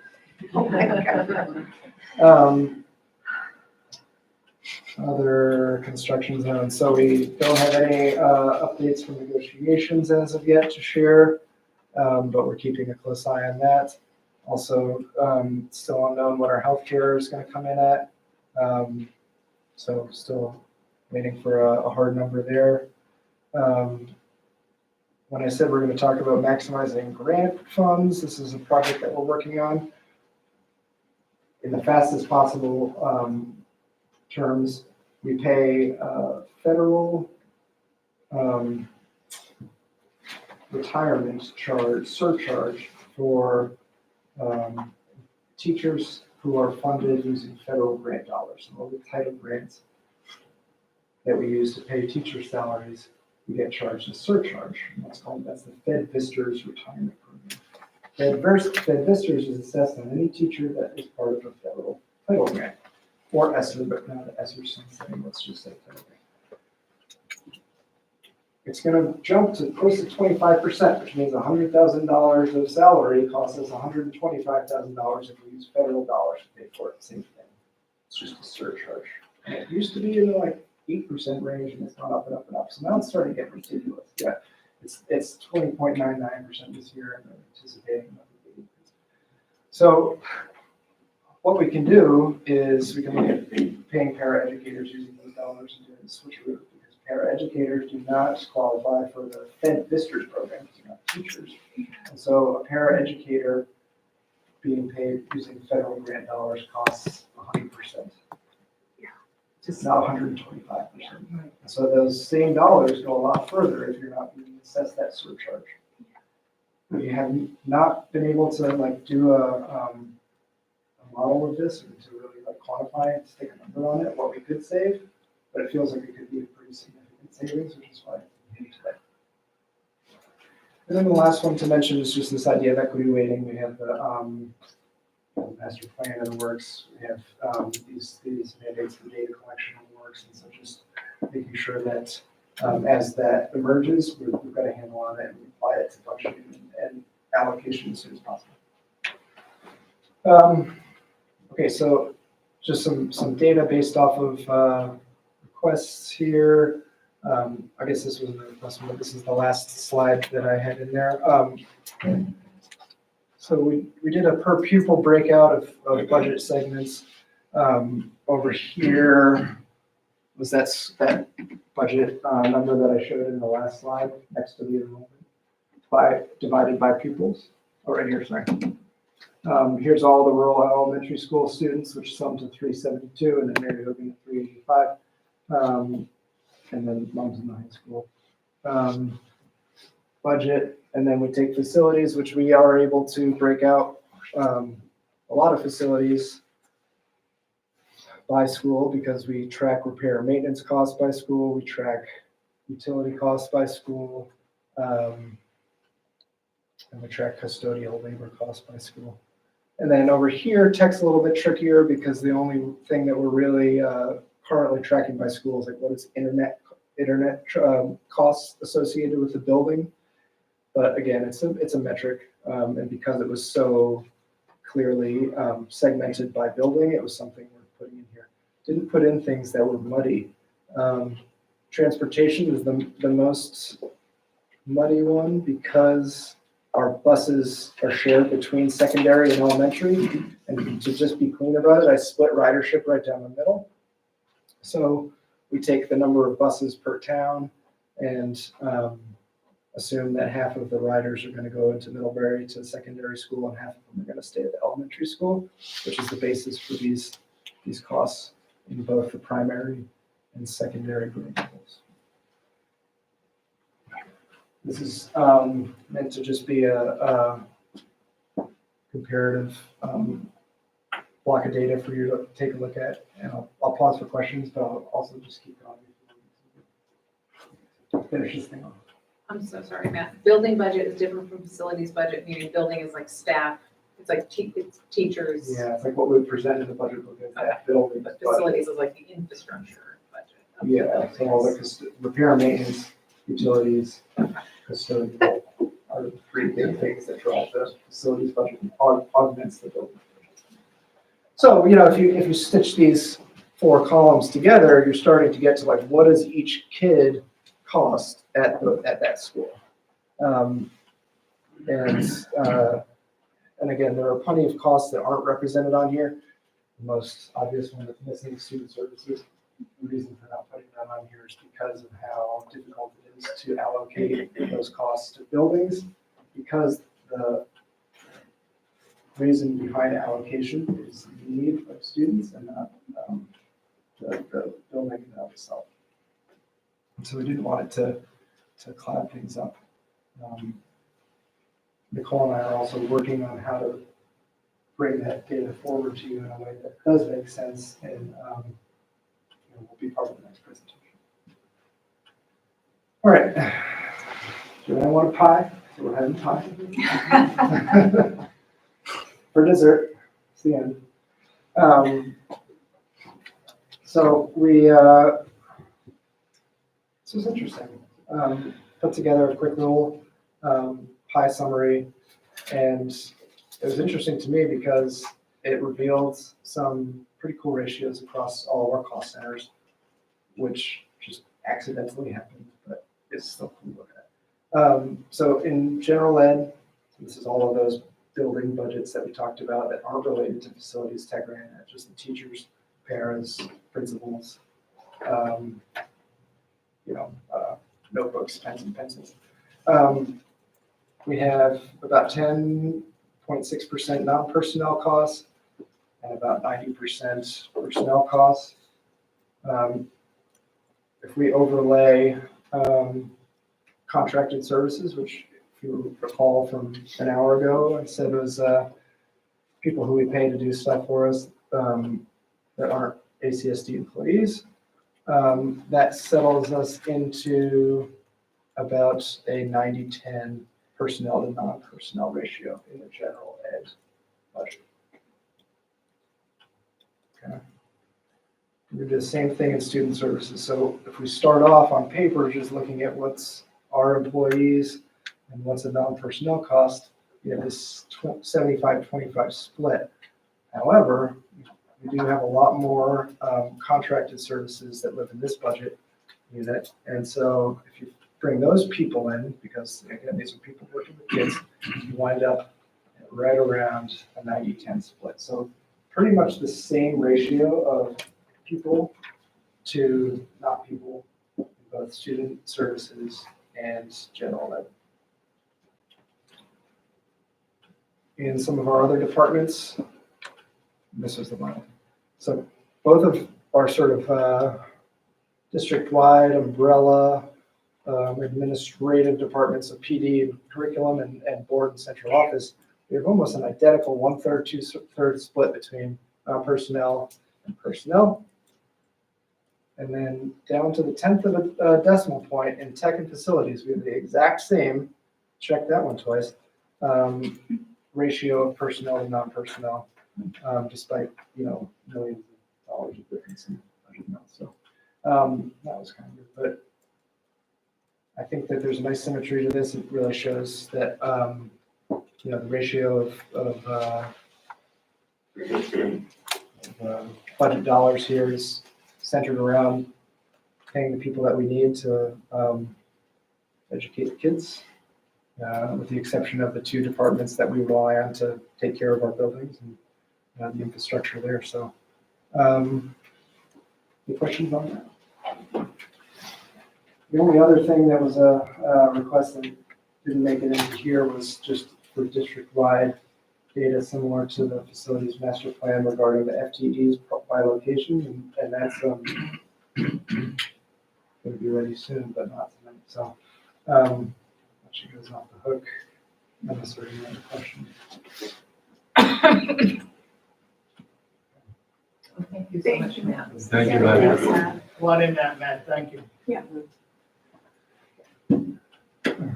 Okay, moving on to the report of the chair. Actually, I don't know if there's a place for us to comment about the presentation. Sure, Okay. I'm sorry. So I'm on the finance committee, so I work with these numbers a lot, and I've been looking at some of these things. The driver seems to be that we go to the schools and ask them what they need rather than giving them guidance on the sorts of things that we're looking at. It leads to some pretty unbalanced situations as we look through this, and I'm not faulting the administrators, they want to hold on to their people. I'm not faulting anyone in the process, but we got a little bit of a tail wagging the dog here right now. And is there any way that the board, because I think it's incumbent on us, to give some guidance to both the schools and to the administration as to what's going on here? We're level funding, according to a little bit of difference. We're level funding the schools, the place where the education actually happens. We're increasing the budget for central office by 5%. That seems a little out of whack to me. We have 360 students at Mary Hogan. We have 358 students at all the rural schools combined. There are 4 more teachers in the rural schools than there are at Mary Hogan. There are 3 more administrators at Mary Hogan, at rural schools than there are at Mary Hogan. There's $800,000 in budget at the rural schools than there is at Mary Hogan. And Mary Hogan is teaching 2 more students than the rural schools combined. When are we going to address this? This is a huge budget driver. If you look at the numbers that Matt put out there, everybody wanted it consolidated. We want to look at all the students at the rural schools and compare to Mary Hogan. Well, why aren't we looking at the numbers? Because what's happening right now is, to me, there is a huge imbalance of resources that are going to the rural schools and they're not going to Mary Hogan. Now, I think Mary Hogan is adequately staffed and that they do a great job, but we're starting to get into budget crunches here. And nobody wants to talk about what was brought up in the master's plan. What kind of criteria do we use to evaluate budgets?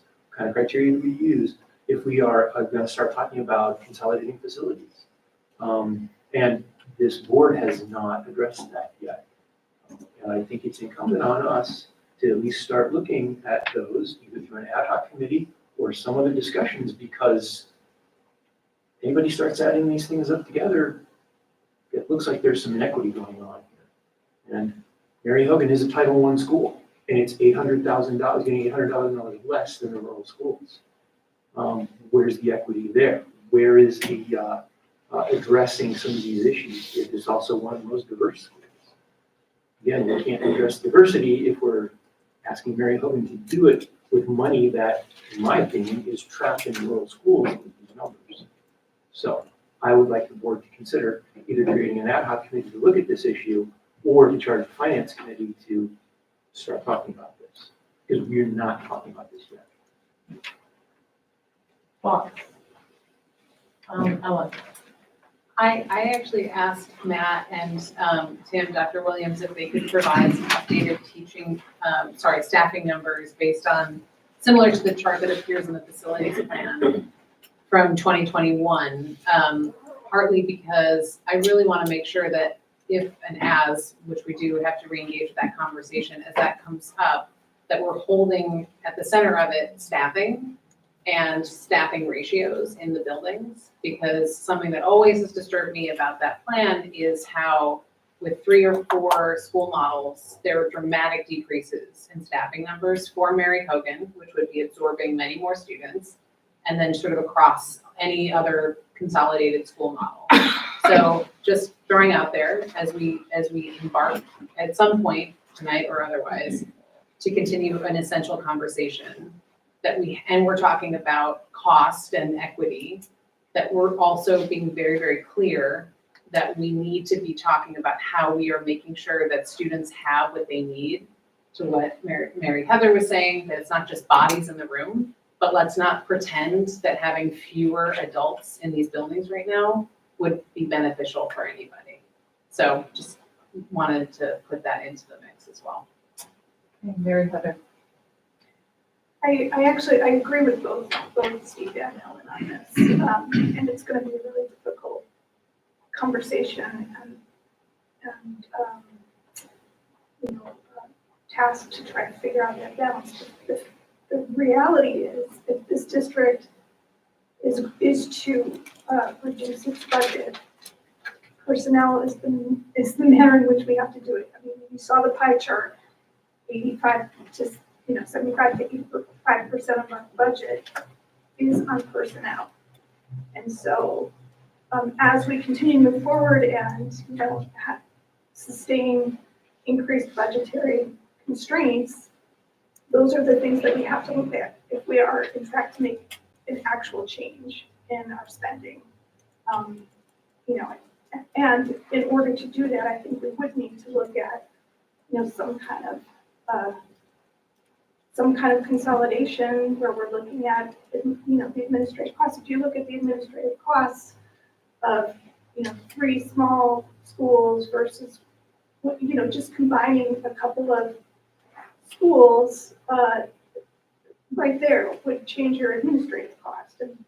And the sad, frustrating truth is those are the things that we have to be looking at if we're really going to be making a difference in budget. I also think, with respect to the ratio, I think it is imperative for us to be looking at student need and what is best practice, and not just be guided by, we got to hatchet down our personnel costs aimlessly. I mean, and to be fair, the board before us and before them attempted to do this in the facilities master planning process. There was a whole process to look at what do we want for our students? What is the best practice for, a classroom environment that provides students what they need as a cohort, it's a reasonable size. All that discussion has happened and will have to happen again. I guess I just would say to the board, the reality is we will have to do things to cut personnel costs if we are going to reduce our budget.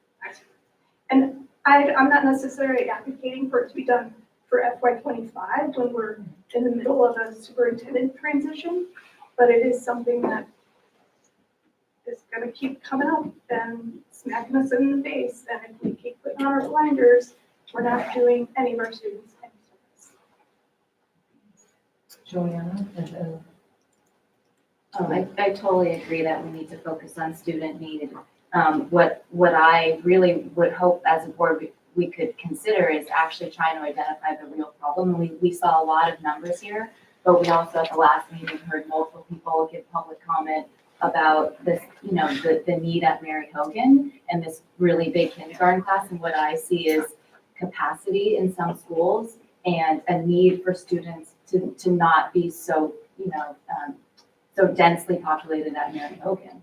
And so, yes, I can appreciate that conversation, that guiding principle, but I think there was a lot of other conversations that also didn't happen in that regard.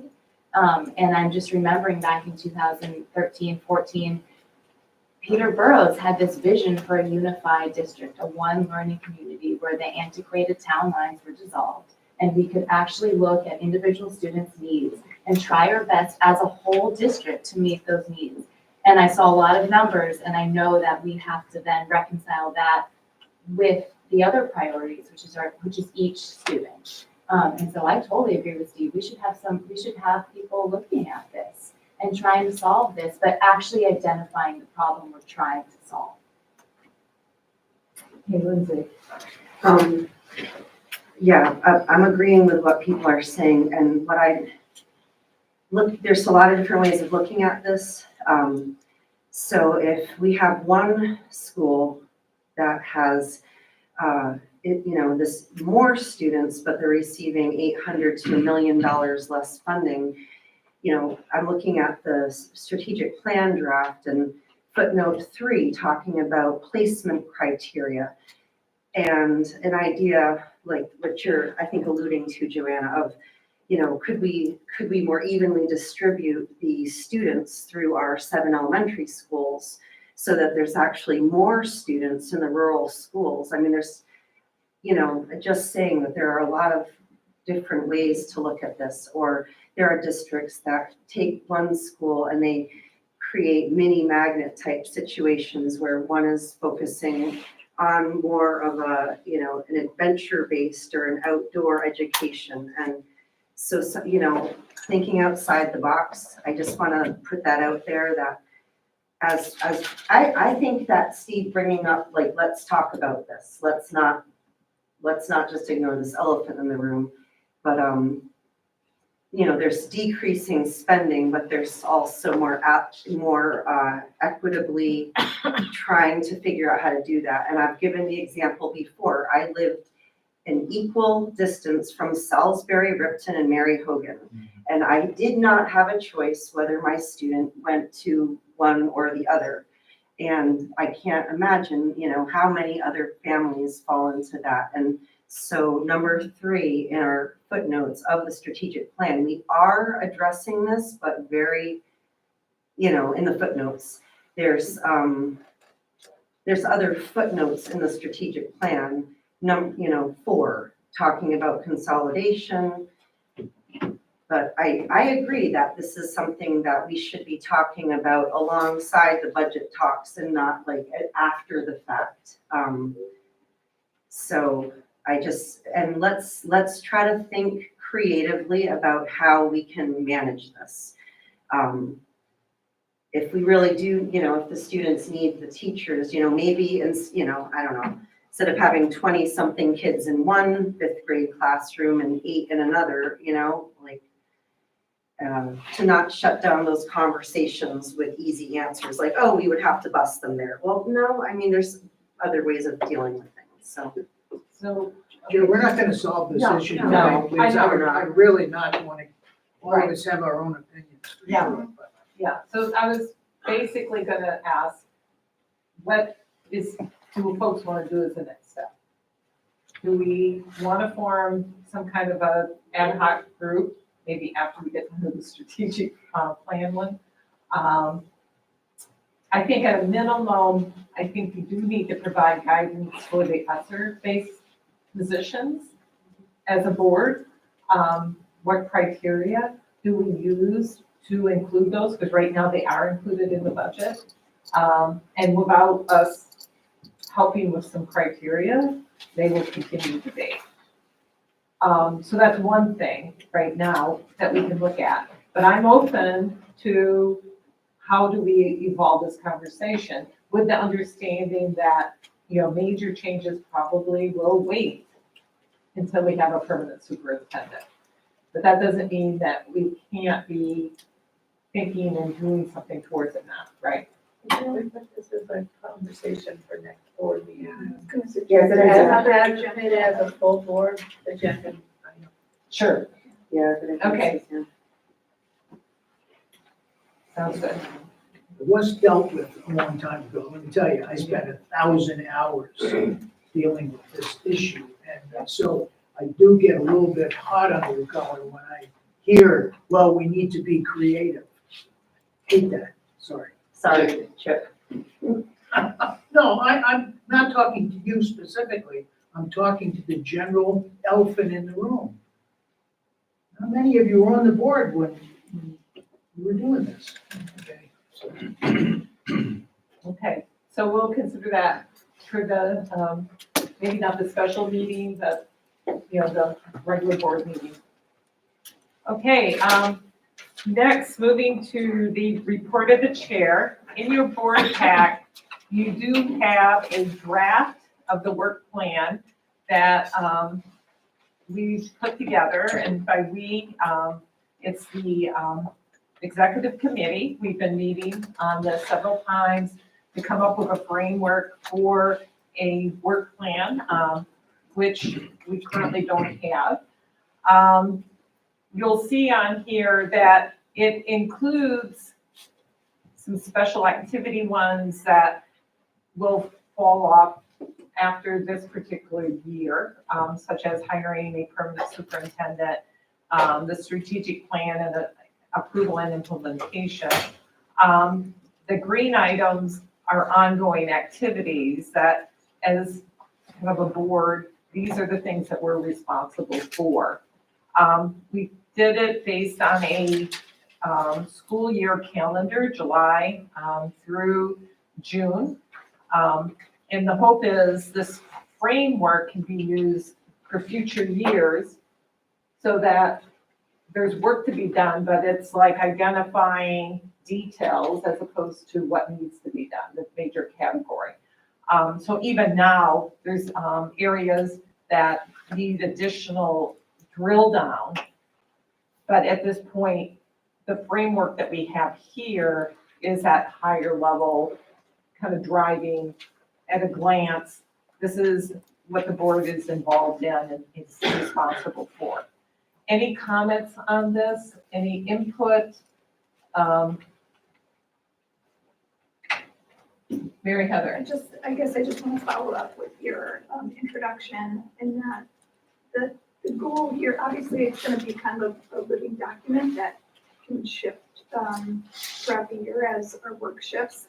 But the idea is to help the executive committee be able to see on the horizon work that is expected of the board so that when agenda planning is happening, that we have something concrete to look at and say, like, we can't forget these items or, Right. So just to kind of keep us organized. So I guess I would ask if there's anything on here that should be on here that the executive committee really missed in terms of essential board work, that would be critical to bring up. But there's still flexibility in the. Yes. Right. Yeah. Totally. I would say, Go ahead, Suzanne and then Chip. I would say one thing that I think should be on here is the annual, the VSBA meeting that occurs in September, that should be part of the board work. It's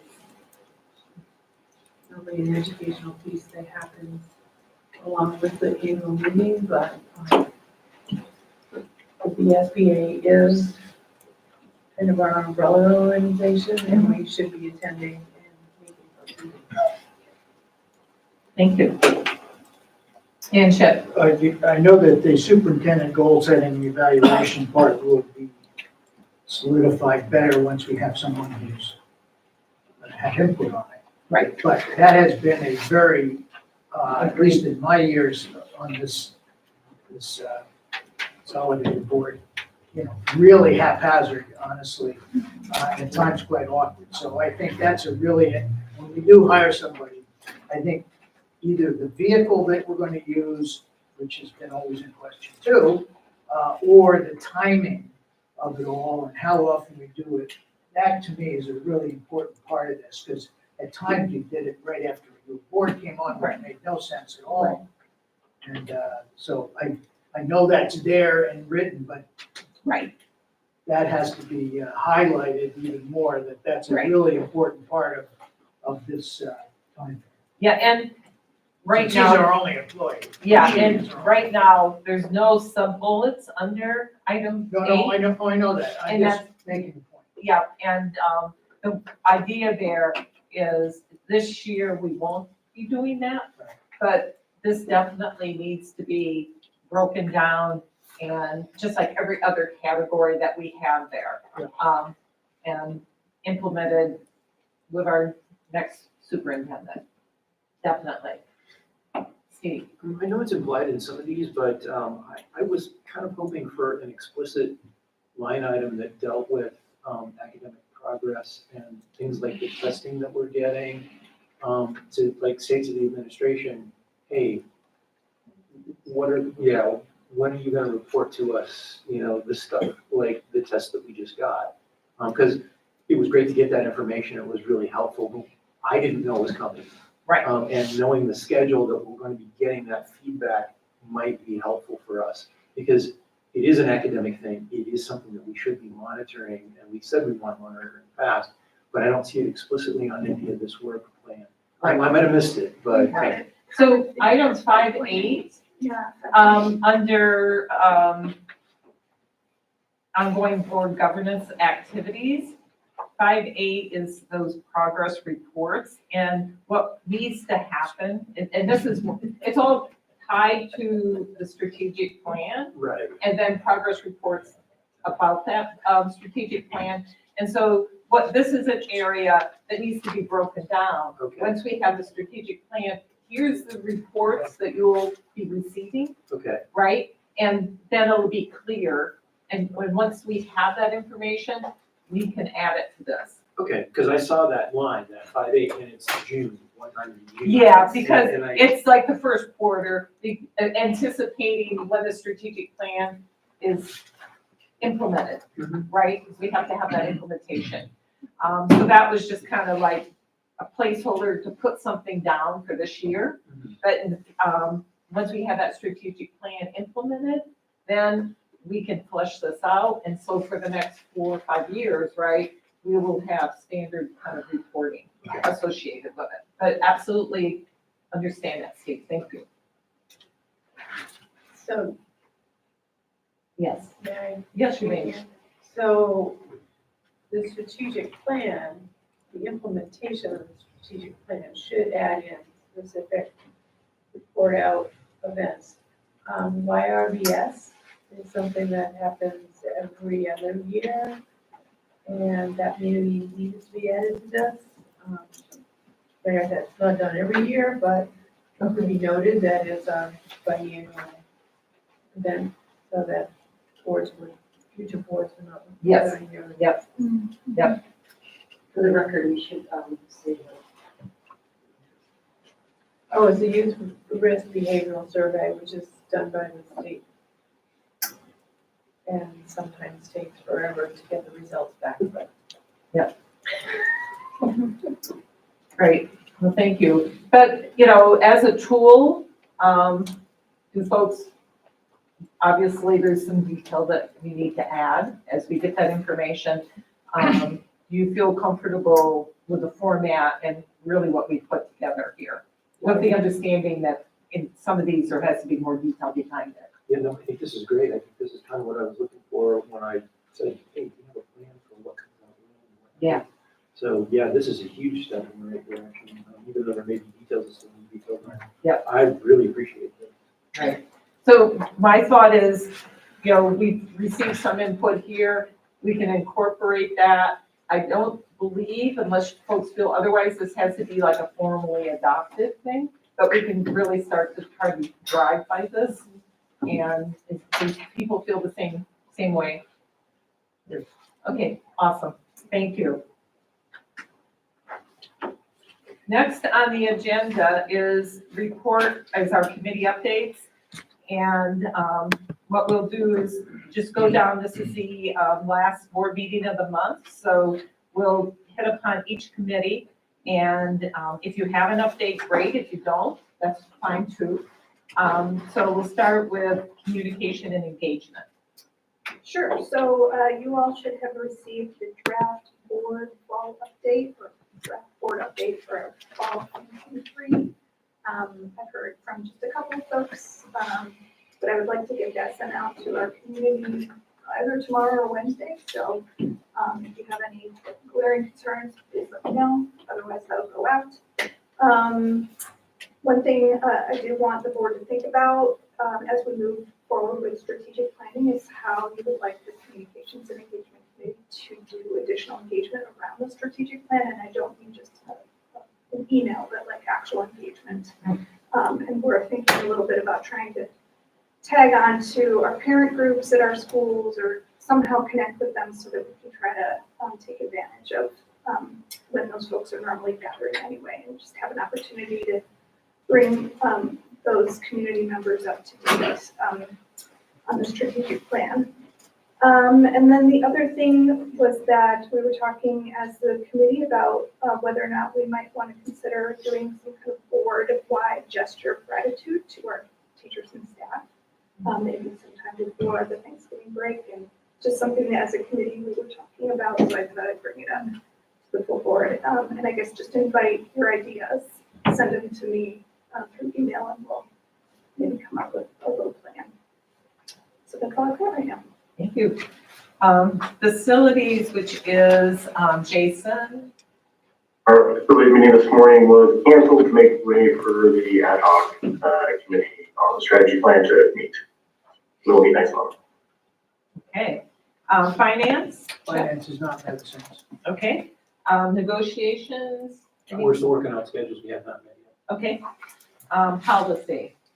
We met this afternoon, have several policies to come to the board next month, and we have others that are close, but not quite there. Okay. Edison Central CPAC update?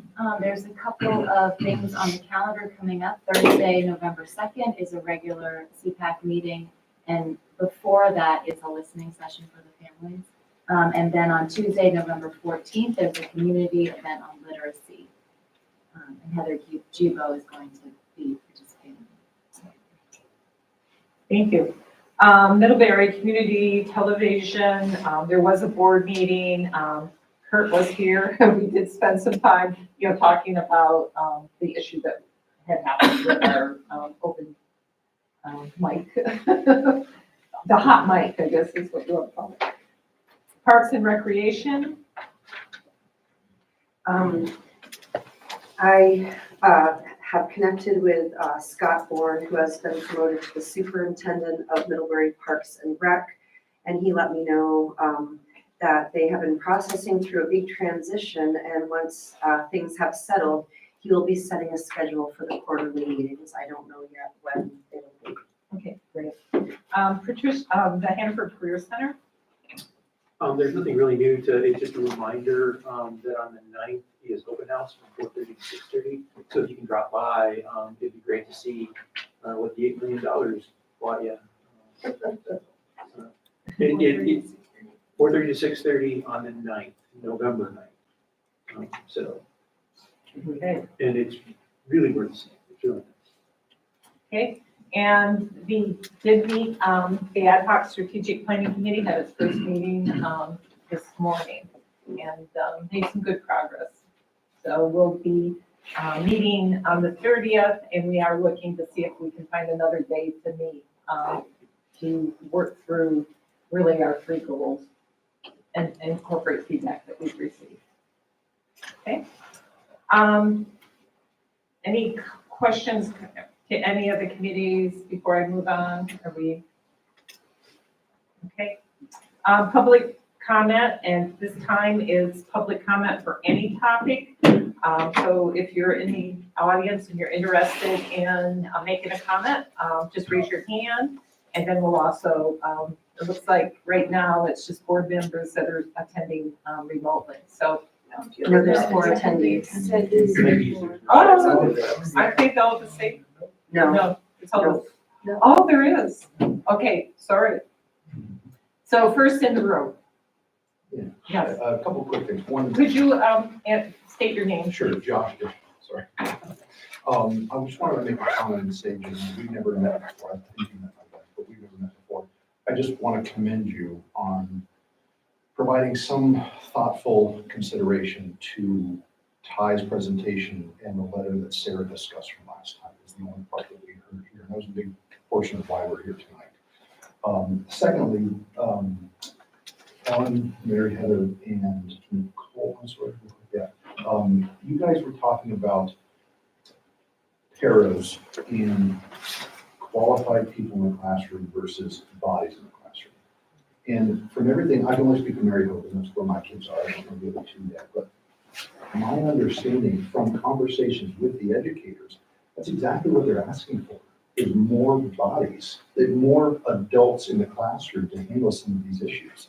So I just like either a comment or some feedback on, are you addressing longer term concerns or are we addressing the shorter term concerns that the teachers are asking for? Can I add to that? Our son is in kindergarten in one of the hardest, if not, I mean, Jen, you could probably speak to it, or you couldn't, but in an extremely tricky kindergarten class.